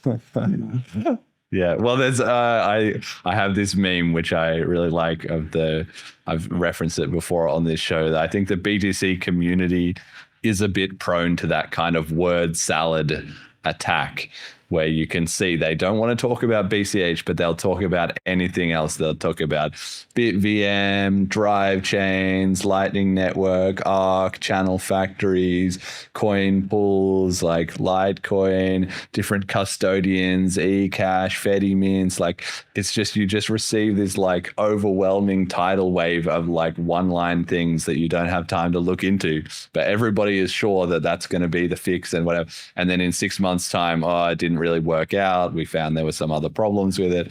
But the ETH community does the same thing as well, but they just have a different set of ones. They go with layer 2s and ultrasound money. They have all the whole range of them. So yeah, it's hard to know what is true and what is fake, except to me, my default assumption is it's basically all fake until proven otherwise, and time tends to just clean away those dodgy solutions, basically.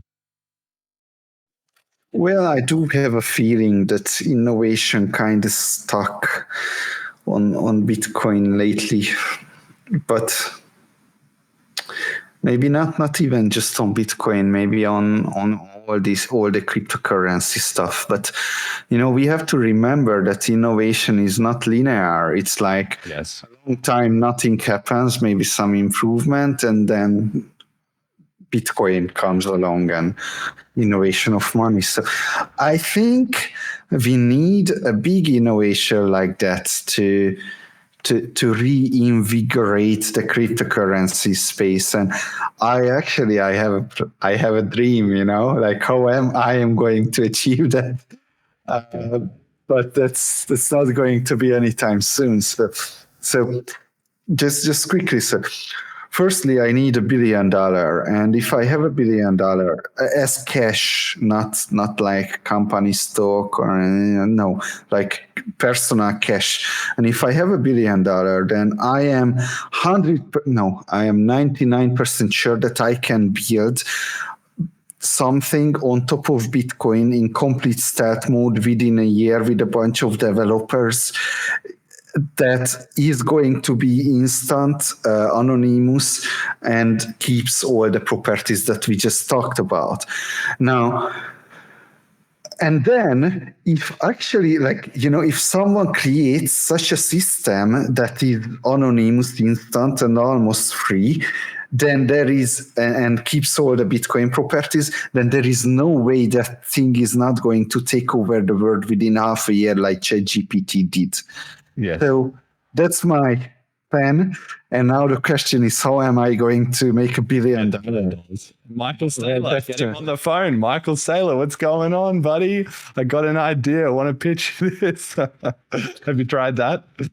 Well, does he even have that much? I mean, I'm talking about $1 billion. That's a big amount, Like, can you do a proof of concept for 2 mil? I don't think so. It's so with Wasabi wallet, we were talking about tens of millions of dollars, right? I didn't pull out the $1 billion out of my ass. With Wasabi wallet, we could get this far only with tens of millions of dollars. So then that's a problem because we didn't have a mobile wallet. We didn't have all kinds of languages. We didn't have Lightning Network. We didn't make Lightning Network private. And we didn't figure out what to do, how to serve all the entire world population, right? Like you just said, it's 32 megabyte blocks for Lightning Network to be able to. So there are big problems to be fixed, and with Wasabi wallet, with tens of millions, we couldn't get there. So we need to get orders of magnitude more money than tens of millions, and that's where I settled on the billion, right? Quick correction on the Lightning Network thing. It's 133 megabyte blocks. Even better. Exactly. Even better. So let's talk a little bit about then El Salvador. In that clip that we showed on the show when we were talking about in that episode, you were saying that BTC is failing in El Salvador. The Lightning Network isn't really getting the job done. It's not working. I haven't been to El Salvador ever in my life, Bitcoin or otherwise. I don't know what's going on there. Have you, I don't know, you might even be there now. Are you there now? Have you been there? What's going on with the Bitcoin adoption on the ground? I'm not the best person to talk about Bitcoin adoption on the ground of El Salvador, but I have been there 2 years ago. And it is happening. It is happening with Lightning Network. The government tried to push a wallet called Chivo, which was a piece of shit software. The entire El Salvador population started with the Chivo wallet, and they were like, okay, this thing doesn't work, and so Bitcoin failed. But so that was a rough start, but now people are using the Lightning Network down on the ground, and of course the worst practices that you can imagine, like custodia, whatnot, but it works, right? Since we are in El Salvador, there are even problems like blackouts. When I was there for, I think it was a week or 2 weeks, there were daily blackouts, right? So if your Wi-Fi goes down, you're not going to pay with Bitcoin, well, unless you have mobile internet, which is not fully covered. So there are these infrastructure problems, but ultimately it's impressive how many people started using Bitcoin in El Salvador. That's pretty much the adoption. What am I gonna say? Yeah, you guys I don't know if it was you, but there was many Bitcoin cash people who tweeted about that. That's the thing that I posted, and I don't think after this conversation it would come to a surprise to anyone that I believe that Bitcoin is just so not ready to be used by people down in El Salvador. It's missing portability and fungibility, right? Like, and this is what I meant when I was saying that, well, us Bitcoin developers couldn't build the systems that you guys need. So what you can use it for now is to store your money. Yeah, I mean, the thing is, the reason that was so popular is just because the BCH community has just suffered so many years of being gaslit, basically, by people saying Lightning Network is the best, Lightning Network is going to fix this, it's all going to work out, we just need 18 more months, and blah, blah, blah. And so it's kind of like a salty, reaction to that, is that when the BTC community, which has mostly only happened over the last year or a little bit longer, that after 5 or 6 years of the BCH community being told Lightning Network is the answer, it's going to fix itself, and the BCH community saying, no, it's not, for these reasons, here's the logical argument, okay, you're a shitcoiner, get out of here. Finally, the BTC community themselves started to say, okay, Lightning Network has some problems. Even if we can fix it, we're going to have to go back and reevaluate from first principles and whatever, this, that, and the other, right? So the BCH community just felt very, very vindicated by that, because it doesn't matter if we spent all this time saying the Lightning Network is, got problems, if we were just dismissed and whatever. But once the BTC community themselves was saying it, of course, everybody was like, oh, thank God, finally. So I think that's why it was very popular. Now, let me ask an unfair question. It's going to be unfair because you don't deny negative anyway. There is some kind of thing. So why do you think the Lightning Network is work? Why do I think the Lightning Network won't work? Yes, well, several reasons. Like, I've already got on my FAQs about this. Firstly, that I have no objection to the Lightning Network. And in fact, I think for the most part, most of the BCH community and the big block community before the split never did. If you go back and listen to the debates, what the big blockers are almost always saying is not, I hate the Lightning Network or that's broken or anything like that. What they were saying was, let's do a block size increase and the Lightning Network. Let's just not bet everything on the Lightning Network, which is what you said. That was kind of where the community chose to do, was just all in on Lightning Network. And that was a mistake, because you could have had the parallel on-chain development going at the same time, and you could have seen it proven out. Plus, they're synergistic, right? If you raise the block size limit, then you have lower on-chain fees, you have more on-chain capacity, and it's also easier to have your Lightning Network routing, because if you need to do a justice dispute transaction, that's cheaper and faster and more reliable. If you need to open or close channels to create fresh liquidity, that's cheaper and faster and more reliable. So actually, ironically, the Lightning Network would work much better on BCH than it would on BTC. And I don't think nobody was, well, I don't say nobody, but in my view, was never like, let's not do the Lightning Network. I was like, this is great. If people are enthusiastic about it, they think they can find a scaling solution here, they should absolutely do it. The problem was that it was set up to be, we've got Lightning Network, so we can not do a block size increase, or that's not necessary. So it was the false dilemma that was the problem more than the Lightning Network itself. As for the Lightning Network, why are the reasons that it's not going to work? Mostly it comes down to the restricted block size in part. Partly it's just very complicated thing to do, when I don't need to tell you, I'm sure. Like, there's so much with the hash log contracts and everything like that. Is super complicated to get right, and timing it so that the liquidity is on the right side at the right time is an absolute nightmare.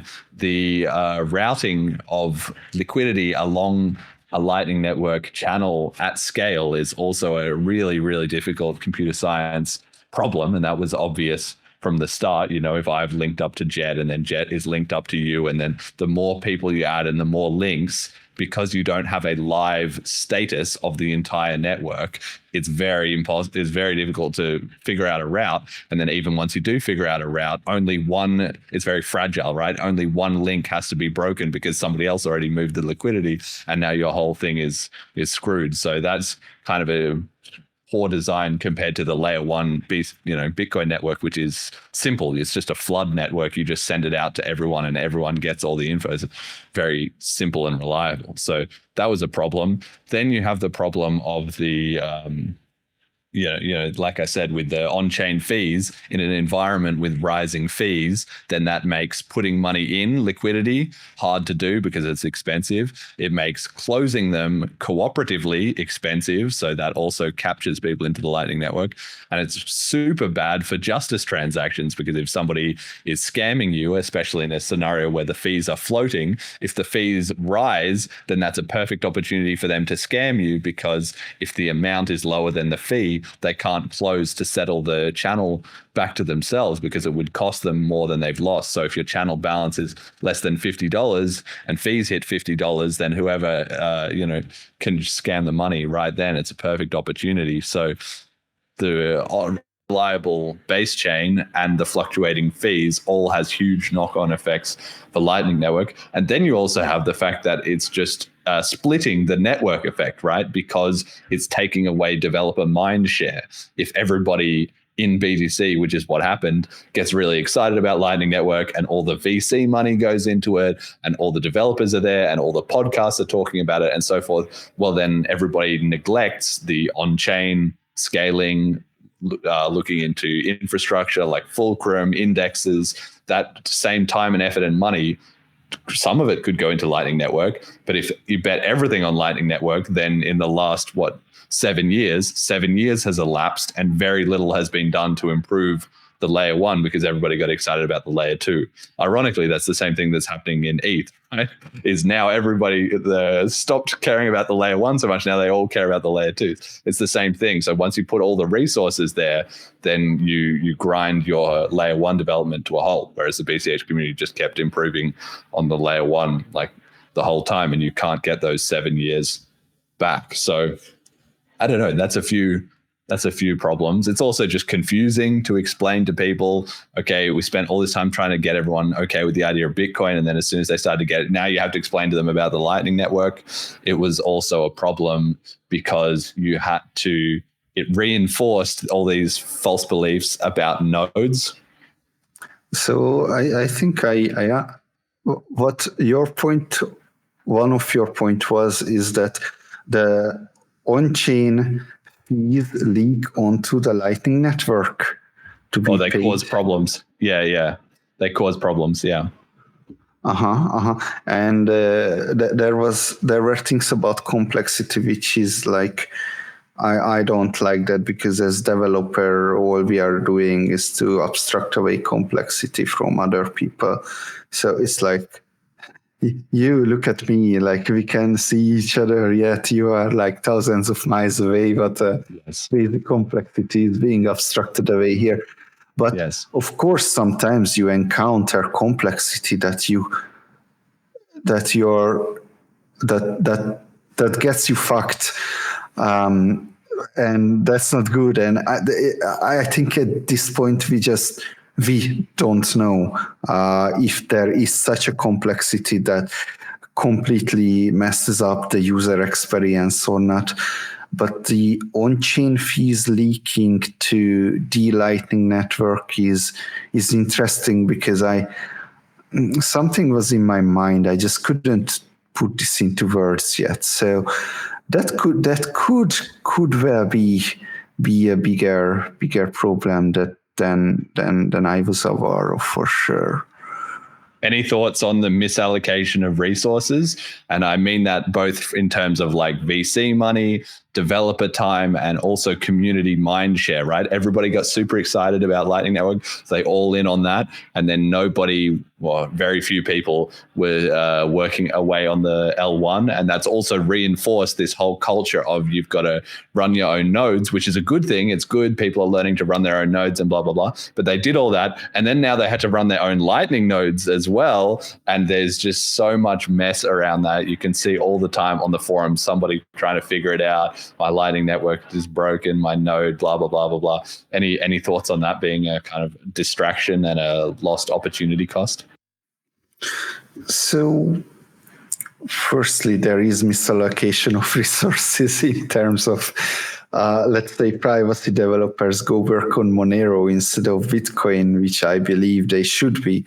I think there were much more privacy developers in 2015 when I started working on Bitcoin privacy than there are right now, right? So it's even though we have privacy now on Bitcoin, so it's sometimes the best way to predict the future is to invent it yourself. So misallocation of resources. There is also something interesting. So with Wasabi Wallet, we were thinking of, should we go into Lightning now or should we just wait? And ultimately, it always came down to some incentive here that what is Lightning about? Lightning about handling small value transactions. And what is on-chain about? On-chain about handling bigger value transactions than small value transactions. So as a person, as a business, as an entrepreneur, where do you want to position yourself? Into the flow of little money or into the flow of huge money? So we were always like, okay, we have time. Other people can figure things out with Lightning. It's just, it's the cherry on top of the cake. So I don't know, it doesn't worth. Maybe the people who don't think through where can they put the most value into, they go into working on Lightning because this is a cool new thing. But it, from basic incentive point of view, it doesn't work out working on Lightning. Yeah, there's something else I wanted to touch on with you when we were doing that initial threads together, and also in the lead up to this episode, we got some very well-intentioned and very accurate, I guess you could say, criticism from Jay Thoreau on Twitter, who said that we hadn't been fair necessarily in our portrayal of BTC in El Salvador. And essentially his argument was that we said that there was custodians and all kinds of problems with the rollout and so forth. And his argument was, yes, there is, but that's, kind of being a bit overly simplistic, and that the sort of strategy is to onboard people into some of these custodial systems. He even said, quote, also the Salvadorian banking system is a KYC nightmare to deal with. So even custodial solutions are still a huge improvement over the status quo. The goal is for anyone to be able to take self-custody, but I hope you can acknowledge that nuance as well in your debate conversation, end quote. So what do you make of this idea that, okay, maybe it's not a perfect rollout, and I understand that, trust me, having worked on plenty of Bitcoin adoption myself, there's all kinds of, trade-offs, and even just making anything work so that people have an alternative to the fiat system, especially somewhere like El Salvador, is laudable. So I can see why it always feels a bit harsh to be doing so much hard work and then nevertheless get criticized. Like, why isn't it perfect? It's like, well, maybe it's not perfect, but it's a lot better than nothing. So I can take that point of view. The criticism from the BCH side is more like, well, you've already lost the ground on doing it non-custodially and so forth. So then that's kind of ossifying that mentality, right? And that later on upgrading people onto non-custodial solutions is just not going to happen because the need isn't there. Once you've broken that, like at the BCH rollouts, it's like, okay, we're just going to do everything non-custodially. And that might be harder to start with because we're not using these different crutches. But the point is, once it sticks, it's permanent and everyone's doing it non-custodially. Where if you sort of do things half measure and you intend to later on do it better, but then it just works out that, okay, everyone ended up in custodians anyway. Okay, so what's the improvement if you're using Bitcoin with custodials? The improvement is that your government is not going to print more money. Salvador is not printing already, so the US government is not going to print more money. So it's basically a store of value argument, right? Like, or even just having access to fresh markets, like maybe if the banking system there kind of sucks and using these BTC solutions, they can somehow at least get access to global, BTC related markets. Well, but the banking system sucks because of custodialism. So you're not solving it by introducing a custodial solution, right? In fact, you're introducing the volatility, right? The unit of account stability dimension, if someone remembers from previous conversation. So it even makes it worse.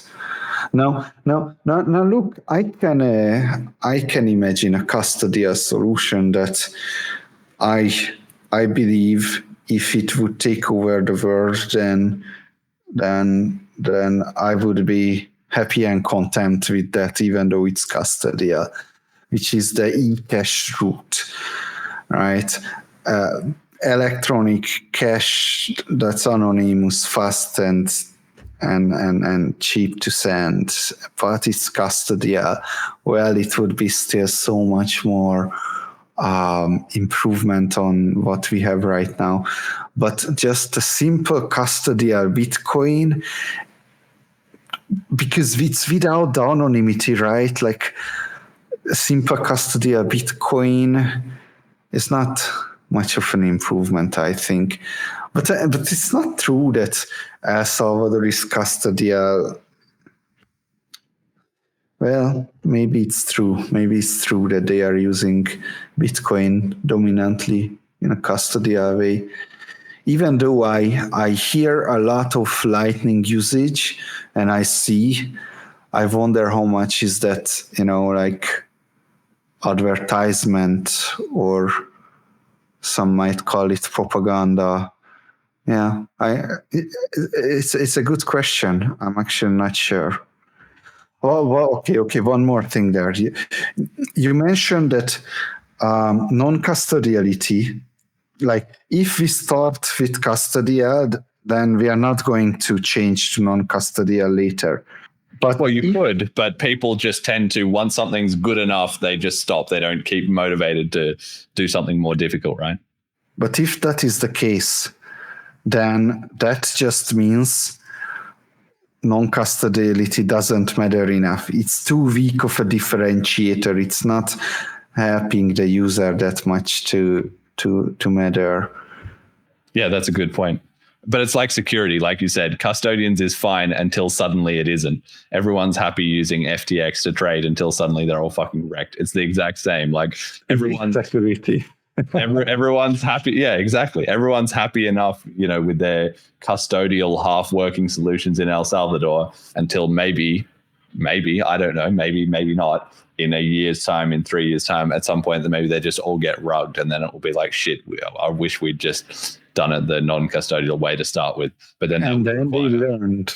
And then they learned. Yeah, well, that's right. Exactly. Sometimes you can only learn the hard way.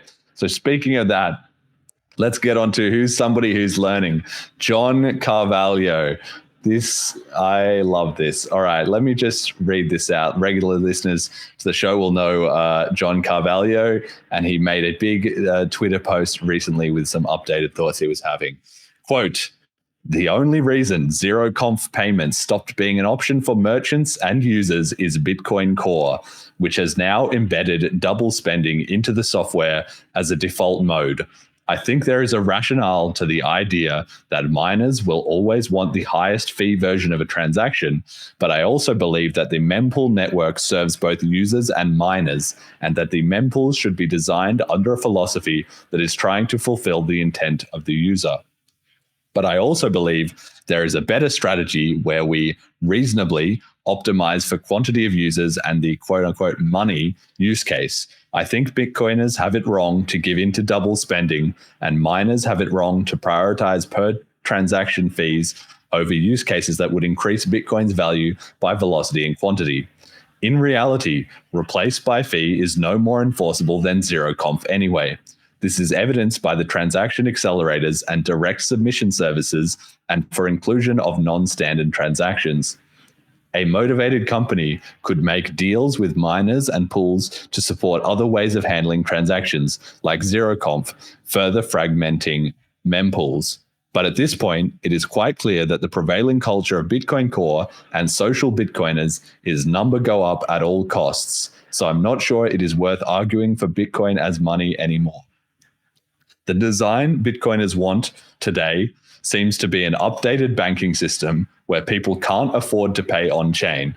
Then we will construct queues of people to create lightning channels together using covenants, so Bitcoin enthusiasts can keep laughing about the Bitcoin circular economy. Meanwhile, Bitcoin will shed lower class, then middle class users, preferring the elite, bankers, public corporations, and governments. This will leave normal people to the wolves of shitcoinery until a legitimate quote-unquote silver to Bitcoin emerges, until we eventually have a spectrum of blue-chip blockchains competing for all of the value Bitcoin is shedding as it loses the money/commerce use case and fails to deliver on its promise of permissionlessness and censorship resistance due to government and banker capture. Good morning. Bitcoin is not for everyone. End quote. So this is John Carvalho. The chickens are really coming home to roost. As anybody on this show knows, we told him, the BCH community told him that Lightning Network was not going to work.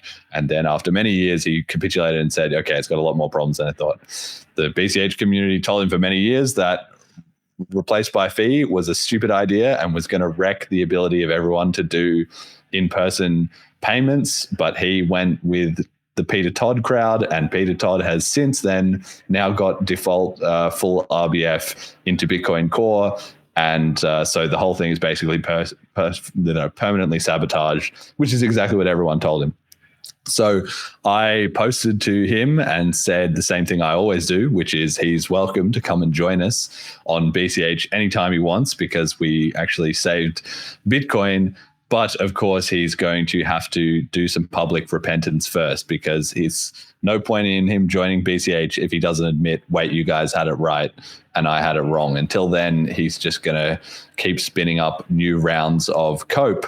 So that's what he's been doing. He's still kind of moralizing about how hard forks are bad, and he's still explaining away the poor treatment he had of Roger Ver, among others, by saying that, you know, the argument was about some stuff that it wasn't really related to, rather than just admitting, okay, he was both wrong and an asshole. So he's still kind of creating excuses and reasons to himself to avoid saying, okay, the BCH guys were right, I was wrong, and the proof is in the pudding. But I'm hopeful that, again, given time, one layer at a time, he's slowly getting there. And this is a big step forward, that he's admitted, okay, Bitcoin Core is basically sabotaged, and our culture of number go up is the opposite of people being able to use it. And they're trying to cut out any usability by lower and middle class users. So that's a lot of steps forward, and I congratulate him on those. What do you make of this, NoPara? So, firstly, let me note that I like John and I consider him as a friend. Now, what my reading, so it's, if I smoke some marijuana and I start writing down everything that comes to my mind, this is kind of what the result is, right? I think it's confused. I like a lot of things that he said, but I don't like a lot of things that he said, and I think most importantly for this show, I don't agree with the RBF things what he was saying. So you're okay with the full RBF default in Bitcoin Core? Do you think that's an upgrade or downgrade or what? I think that's the logical conclusion of how the system works. I don't see. Okay, so look, we have a mempool, and transactions are going around in the mempool. Hooray! There is no RBF. So what happens here is that the nodes are deciding that the first transaction that I have seen is the valid transaction. And they are trying to propagate those transactions. This is the no RBF mempool. Okay, so what can happen here? The miners are incentivized to seek out transactions. Those are paying more, but the nodes don't want to propagate. So what can happen here are surprises. The user can be surprised. If I would want to double spend, then I would only have to find a single miner, not a single miner. I would have to find the miners, broadcast them the things, and surprise people with that. So full RBF aligns incentives and removes the surprises.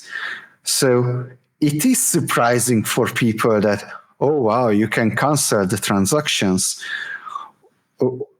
Well, unfortunately, that's what the logic takes us to. So it's not ideal. I would like every transaction to be final. It's getting back to portability, right? I would like every transaction to be final in the second it's broadcasted, but it's just not reality. Well, thank you for listening so patiently to that. I assume you guys think it's think in a completely different way about this. Yeah, I mean, my logic around this is, and I think it's a good point, and it's one that John himself made on Twitter, and he said in that post, right, is that there's no way that you can stop that, right? It's technically always going to be possible that people will route around the node mempool layer and go straight to the miners and get a double spend in that way by paying more or just by being friends with the miner or whatever. My attitude, and I think the BCH attitude, is I like to summarize as follows, which is it's technically possible. There's a big difference between theory and practice, basically. So it's technically possible that anybody can go and burn down somebody else's house. But just because that's possible doesn't mean you need to put gasoline and matches on every single street corner and make sure it's happening. Or it's even easier to happen, right? Because somebody could say, oh, there's no problem having the gasoline and matches there because technically somebody could always come along and burn down this house. So what does it matter if we have the matches and the gasoline is? But the difference is if you put it around everywhere, it just makes it a prevalent thing that people will do because it's available. Right? So basically BCH has no first seen mempool policy. And guess what? 99.99+% of the time, that works perfectly. We don't have problems with RBF and people swapping things out. Is it technically impossible? No. But in practice, does it happen? Almost all of the time, also no. And that's great. And I like it that way. So I think distributing the gasoline and matches everywhere with RBF is a complete mistake. And it's part of the whole hijacking of Bitcoin. And that's why John Carvalho, he was a sucker. He bought the bait, like when Peter Todd and whoever was putting it in the first time, they said, don't worry, guys, it's optional. It's optional. It's not going to be the default. If you don't want it, leave it off. No problem. And the BCH has said, this is the thin end of the wedge. This is just the first step. And then they'll change it from it's just an option to they'll change it to it's maybe a recommended option, which they did. And then they changed it to, okay, it's just the defaults, which they have now. And then even if some people want to not have it, now it doesn't matter because now that first scene mempool policy, it's the opposite way around, which is that if you don't want to do that and you do want to have first scene policy, it's basically impossible because all the other nodes are just overwhelming you at this point and they'll submit all the RBFs to you anyway. So yeah, this is just so obviously such a bad thing for using Bitcoin as a currency, but BTC is not. It's a store of value and that's what the community wants. And that's what he correctly identified.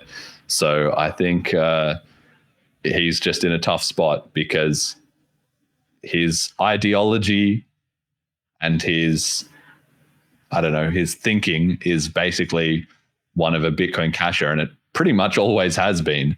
But his heart and his existing mentality and all his social capital, he is bet on BTC, and that's just creating a huge problem of contradiction for him. So yeah, once again, I feel sorry for him and he's welcome to come to BCH anytime. I'm happy to talk to him anytime he wants to chat.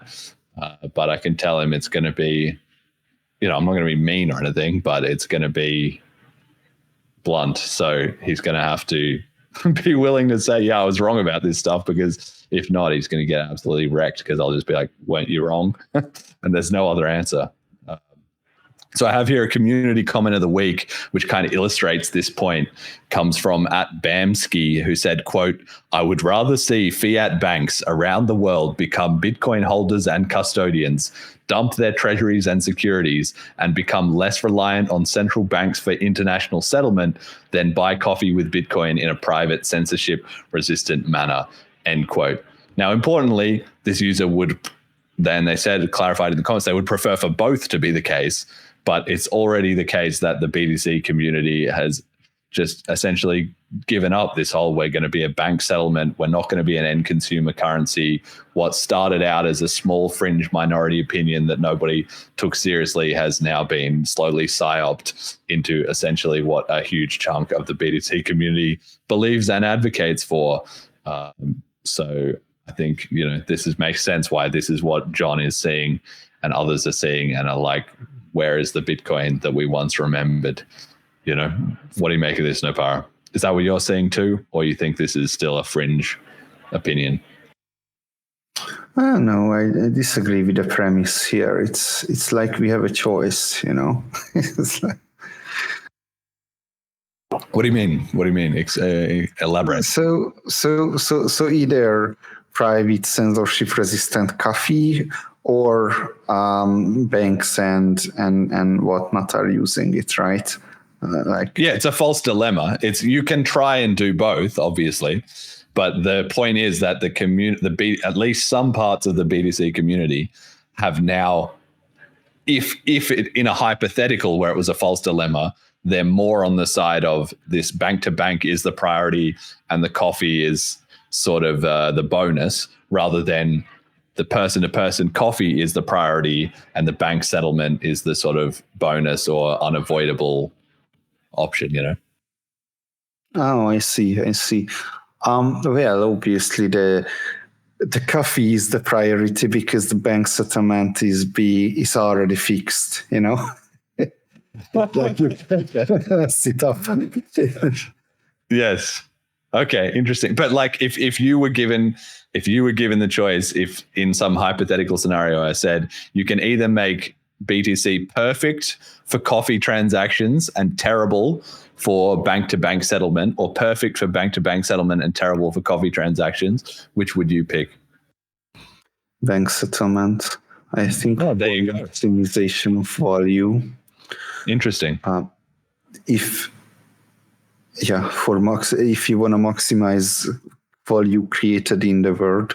I think the largest transactions has to be taken care of before the smallest transactions.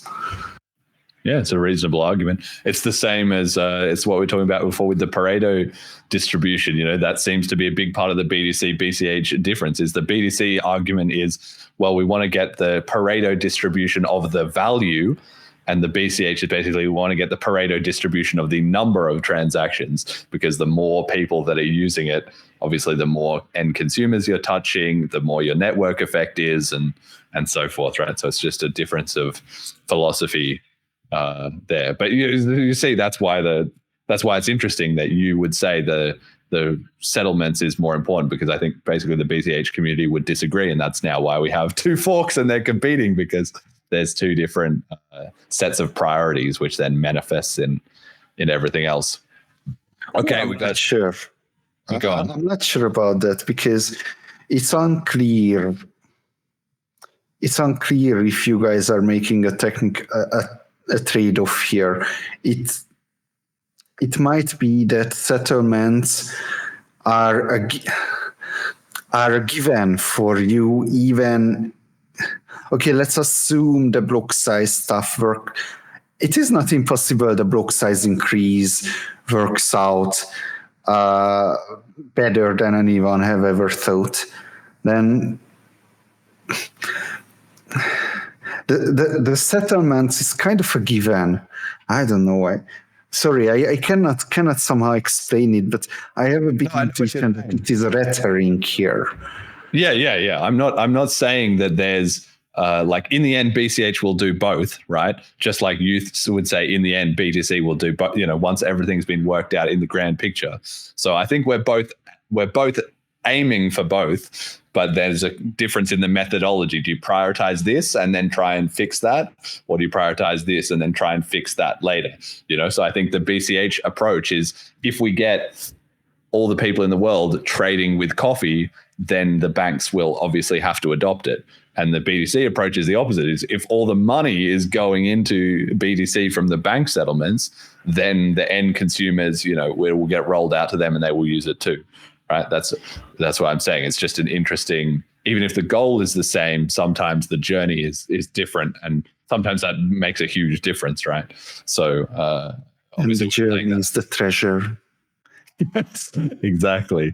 The real coffee transaction was all the friends we made along the way.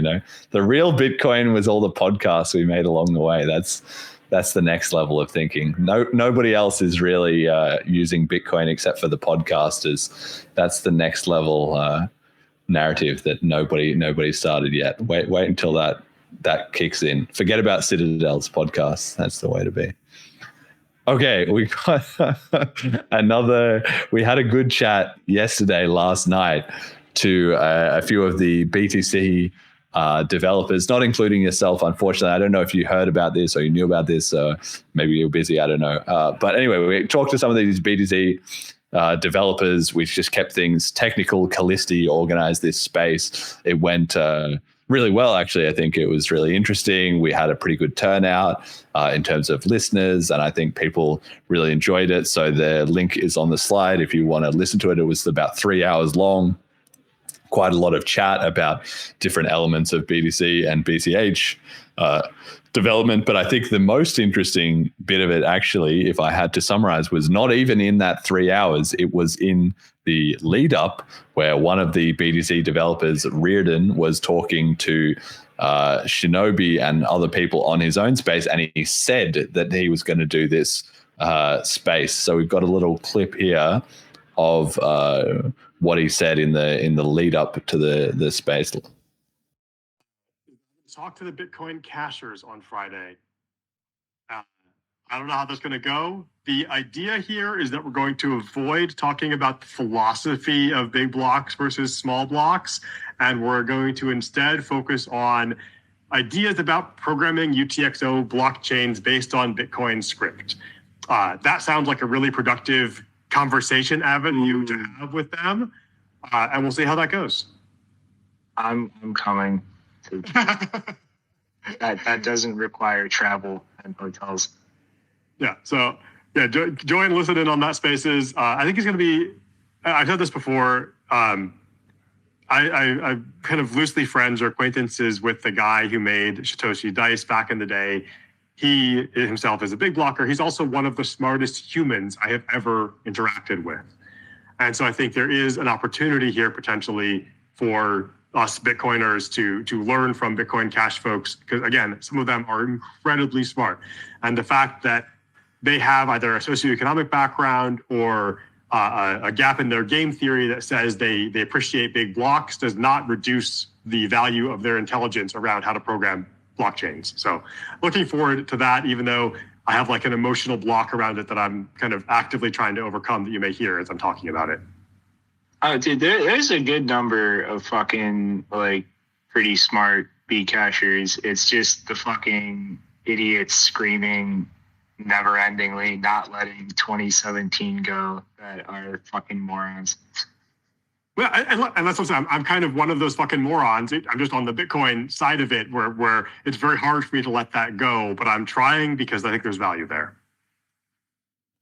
Yeah, so I got to say, like, firstly, hats off to both of these guys. This is a big step forward. I'm glad that the BTC and BCH community have been able to be more communicative and more collaborative, and things are not being dragged down into the past and rehashing that over and over, as that space has proven, and as this podcast and others have done. I really look forward to more and more collaboration, and I think especially Rearden, hats off to him for saying, it's difficult, and has these emotional biases and things built up over years, and obviously a lot of people on the BCH side do too, and it's been really good that over time everybody's been able to kind of lower their weapons a little bit, and that's been a very positive trend that I look forward to continuing. But it's great to hear also that the BCHs are being acknowledged, at least some of them, as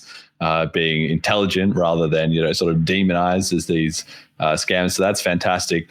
But I thought this clip was also super interesting because it's like we saw previously with the BTC spaces, where basically the rising prominence of BCH, as well as the advanced technical development that we've got going on, is forcing confrontations with the reality that necessitate coming up with an explanation as to what's going on here. So we saw previously the whole Americans in the space race analogy slash explanation of why BCH had shipped OpCat and BTC hadn't. Here, Rearden has these two ideas that the BCHs have a gap in their game theory. That means they that's completely false. There's no gap in the game theory, but that's how he can explain to himself how all these super smart people are into BCH, at least for the time being. The other one about socioeconomic status, I thought that was a really interesting way to phrase it. That's kind of true, but kind of not. It's not that. It makes it sound like BCHs are into BCH because they're poor and they can't afford the on-chain fees, when it's not really that that's the case. It's that the BCH community is more empathetic to people who need to make those low-fee transactions, maybe because it's their scenario, or maybe just because they understand that in the world with 8 billion people, there's a lot that are gonna need that. So, those are the current sets of explanations, the latest set that we've seen about why BCH, has all these smart people who are somehow wrong about big blocks. Shinobi's take is even more interesting. He draws a fresh distinction, which I've never heard him make before, and I think is indicative of the changing narrative, that instead of BCHs being dismissed out of hand, which he is known for certainly having done at least once, so now he has to partition things a little bit and make a distinction that some of them are okay or smart, but the other ones were screaming about the past and that they're, not worth talking to. Now, that's true because the regressive BCH victim mentality whining, which is something I've done a lot myself to try and heal the community from, is very unattractive, and he's right to note that. but he's also sort of minimizing the fact that that wasn't from nothing. There's a lot of legitimate grievances there in terms of censorship, in terms of hijacking of the project, in terms of the fact that it's no longer the P2P cash system on the BTC side that it once was. So we didn't hear any acknowledgement about any of that. But I think, it just goes to show that sort of dunking on the BCHs is no longer viable, because the solid technical work that we're doing, the solid adoption work, and also the good attitude of the community and being open and communicative and honest is earning us some recognition. So I thought that was really important, and I thought the space that we did was really good, and I look forward to doing more. NoPara, do you have a take on any of this? I don't know if you knew, but a couple of years in the beginning of my Bitcoin career, I have hosted a podcast with Shinobi every week for a couple of years. So didn't know that. We were big buddies. He's certainly the most opinionated person I've ever worked together with. Yes. I since this is a confession time, or I don't know, I have a little confession to make here. I recall with Shinobi, we created a video about catching Roger Ver on a lie, and we were feeling very smart about it. That young people. I'm pretty young. I don't know if you know, but I'm pretty young. And we were young, and young people like, okay, the big Roger Ver, we caught you. And I even wrote an article about it, and I titled it Roger Ver Lies. But, like maybe half a decade ago, or quite a couple of years ago, I started growing up, and I realized that I took down that article because even though I think it was factually correct, it was nitpicking, and I don't want to. I think Roger. Okay, so first of all, Roger Ver was one of my Bitcoin hero, right? So when he came out on the Blocksize debate and started attacking developers who were also my Bitcoin heroes, I felt really betrayed by him, because anyway, I felt really betrayed by him, and I was young, and I was kind of angry, but later on, I took down my article because I still believe that Roger has good intentions, and I don't want to like mess with, spread bad things about people who I believe they have good intentions, not malicious actors. So I guess that's my little confession here. Well, thank you for that. I mean, it's similar in the case that on this show, I am very vocally critical of a number of people. I've done it right here, right? But I do try and do it in a way that is, open and honest, and I'm not trying to be insulting or trying to be, there's a fine line about, being aggressive, right? Because I have to kind of make the point seriously, but I will say what I say on this show. I would say it directly to any of these people if they were willing to come on the show, and I'm happy to talk to any of them about it. And I'm also willing for them to come on the show and tell me I'm wrong and explain why, but at the same time, sometimes there's got to be a bit of tough love, we're not going to be able to get through all the amount of propaganda and lies and all the divisions and discord and all that stuff unless we can just be frank and honest, So I think in that same way, I'm always trying to appreciate that. I know that these guys who I'm criticizing are very passionate Bitcoiners, and I say that often. I know that they really are working all day, every day, just like I do. They wake up in the morning, they're thinking about Bitcoin, what can they do to spread adoption, talking to their friends and family, working on their businesses, working on development, whatever. So in that way, we're all in the same boat, and I try and have empathy for that. But at the same time, it's just kind of necessary that I have to expose some of the areas where I believe they're wrong, because otherwise we can't make progress. And sometimes if nobody tells you the truth, you never hear it. So, but I think, yeah, you're right. That's and I also try not to be hypocritical about that. Like anybody is welcome to come on this show and try and flame me or roast me on Twitter. That's all right. I'm a very hard guy to offend or upset. So I'm a big boy. I can take it, I promise. Okay, let's get on to some questions. Let's maybe skip this other slide. I think we've already kind of covered that, unless you wanted to talk about it. But you said you had quite a few questions you maybe wanted to ask in the lead up to this show. Have we already covered some of that with what we discussed, or was there other things that you wanted to ask about? I think I asked quite enough, brought up enough topics here. Okay. All right. Perfect. Cool. Well, let's just get on then to meme of the week. I thought this maybe summarized it a bit. This whole Olympics meme, people have been loving the shooting at the Olympics, the pistol shooting.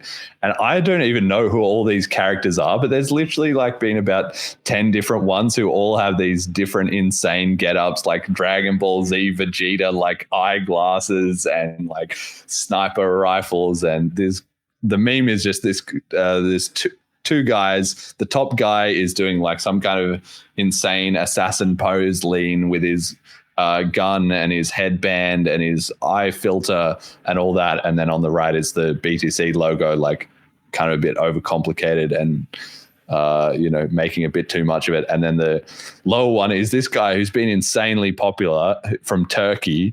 This guy with his like silver hair who's just basically just holding out the gun and just not being pretentious about it. And that's the BCH meme. So just because this was on trend, I thought, to me, this is kind of how it is, like the Lightning Network. And like I explained, all coin pools and all those hundreds of things, like how much different stuff can you put into it when really you just got to get straight to the point, which is how BCH does it. So I don't know, this made me laugh, but I don't know. NoPara, does this ring true to you? Or is this just unfair and insulting? I'm following this Salde algorithm for a very long time, and he has really good memes, and I keep checking these, and every once in a while he reminds me that he's a Bitcoin Cash guy. Yes, he mixes it in there. Yes. Usually he doesn't. Usually he has more Liberty memes, or it's just pro Bitcoin overall. And then once in a while he just has the BTC versus BCH ones. And it's always funny because then the comment section is full of people being like, I love all your other memes, but just fuck this one, man. What are you doing? So he keeps it spicy as well. He gets a bit of real talk in there once in a while. Okay, a couple of other things, a little bit of news to announce. 94% of the BTC and BCH supply is now in circulation, so there's less than 6% inflation to go for both chains. That was passed at 19,740,819 BCH, and then also for BTC. So I'm feeling good about that. We're on track as fiat hyperinflation continues. Western Digital have announced a 128 terabyte consumer SSD hard drive. So good to see that our big block storage probably shouldn't be an issue. And BCH gurus have launched full BCH play and done their second snapshot and distribution of their Furu tokens. So I highly recommend everyone to go and check out bch.guru and play the prediction game there. And if you are a guru holder, you will be getting some dividends. I think at the moment they've got about like $1 or $2 of dividends to distribute to 6,000 gurus. So definitely don't be betting your retirement savings on these dividends coming through. But it's good to see that the BCH ecosystem has been carrying on. Any thoughts on any of this, NoPara? Not really. Nothing. All right, let's crack on. We got one more quick little topic that I wanted to address just briefly here. There's been some rioting in the UK over the last couple of weeks, and I don't want to get into all of that. This is not the British discussion show. It's a multifaceted issue, and there's a lot going on there. And I have my own opinions, having been living in the UK for 5 years, but I'm also not British. And also, this is not the place for a detailed discussion of all of it. But what I wanted to highlight just briefly is that a big part of the problem is that the inflation and rising cost of living is creating pressure on the local population, which is creating social unrest. And we're going to see that everywhere in the world as hyperinflation continues to ramp up. That's one of the big theses of this show, and we've covered it, many times before. Here's just yet another example, and I think people should see that as being at least one of the factors at play. And then you also have an element of censorship with the government, cracking down on memes and information being shared online. And some people say this is there's hate speech, or some people say it's freedom of speech. There's a whole spectrum of opinions there, but it's just very familiar to the Bitcoiner crowd to see that the world is getting more and more volatile as inflation ramps up and as censorship continues. Well, that's kind of what the Bitcoin philosophy is against, because that doesn't fix problems. It just creates more of them. It just ramps up the pressure on the pressure cooker. So I really wanted to just highlight that briefly. Any thoughts on any of this, NoPara? I don't think so. Yeah, I just thought I'd bring it up. I saw you maybe saying like the censorship was also a bit out of control on Twitter. Anyway, we'll see where that goes. But it's just, Jet, I don't know. You're looking like you got. Yeah, I saw one thing that I thought was hilarious. So the police minister put out a thing that was like, we're looking to extradite Americans who are breaking our hate speech laws. Yeah. And then they ended up having to block American IP addresses from their help service because they were just trolling them the entire time. Everyone flooded them with memes. Yeah. Like, do you not forget those? They left your monarchy over a 4% tax increase, and you're like, we're going to extradite you? That's not going to work. I would love to see them try. Like, as someone who is not in either country, I would love to see this go to its logical conclusion. But it's just this classic, authoritarian instinct that people have. You see these clips of the police chiefs being like, you're having rioting in your own country, right? So obviously you have your own problems to deal with. Let's not be worrying about what's going on in other countries. But yet their first instinct is like, we're going to police, whatever is happening somewhere else. It's like, fucking get your own country in order before you are pointing fingers at anyone else. It's just absolutely crazy. Anyway, that's a big topic, and I do anybody who's interested, I recommend you look into it and keep in mind that it is a topic that is very heavily charged, obviously, and also has a lot of media at play in it, both in censoring things or presenting certain angles. Everybody interested can make up their own mind. I'll look into that. Okay. Message to the community. We have a little slot at the end of every show where the guest gets a bit of free talk segment where whatever point of view or lesson or interesting fact or anything they want to say that they think the BCH community needs to hear can get to them via this show. Obviously, lots of the BCH community listening to this show. NoPara, what does the BCH community need to hear? Think before you post. Brutal.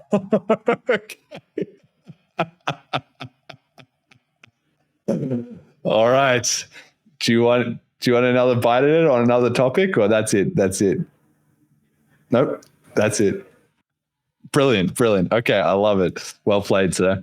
Well played. All right. Supporter appreciation. Thank you to donators. Love you all. It's amazing. Some of that on-chain sats. Thank you to our patrons, Ricky and HP. Thank you to our sponsors, General Protocols. Check out bchbull.com. And our Flipstarter contributors, Majamali Marcelo, go to 2024.bcharg.com and get tickets to the conference in October. Molecular, Erdogan Talk, Turek, Emergent Reasons, Big V and the Bitcoin Cash Tokyo Gang, Peter McCormack, Brian Kanachi, at Mini Satoshi, and beer. Start guide, FAQs, and links are at bitcoincashpodcast.com. If you're new, you can check out episode 85. Try Selene Wallet at selene.cash. Let's just quickly check in on how many active users we have today. I think it was something like 70 something last I checked. 74 people yesterday, and we've had 53 today with 6 hours to go. So not bad. We're looking at 250-ish users per week over the last few weeks. But the world's best cryptocurrency wallet going to be ramping up there over time. We'll keep an eye on that. NoPara, any final shout outs for the show, and where can people find more of you?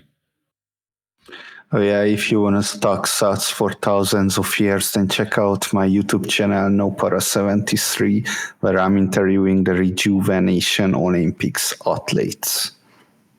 Yes, very, very cool. And also the link to your Twitter will be on the slides. Stack sats for thousands of years. That's a great tagline. Jet, any shout outs?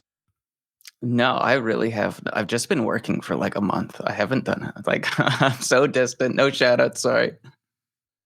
And my shout out goes to you, NoPara, for coming on the show. You know, of all the people that I tagged and talked about in that episode, you were the only one that was willing to engage with it a bit and discuss. And I'm really glad we've done this, because I think it's been super valuable for me, hopefully for you, and for the listeners and anybody who wants to tune in and check it out. And that's what this is all about, right? Just discovering the truth through conversation, and everyone has their own opinion. And you know, the most important thing is that you can have a straight up discussion. So I've really enjoyed that, and I'll be keeping an eye on whatever you've got cooking. Maybe I'm going to have to start some rejuvenating. I was having my daily supplements. I saw you got the stack. You're like, your stack's getting bigger and bigger. I'm already having like several different nutritional pills per day. So we'll see. That's something I've got to do a deeper dive on.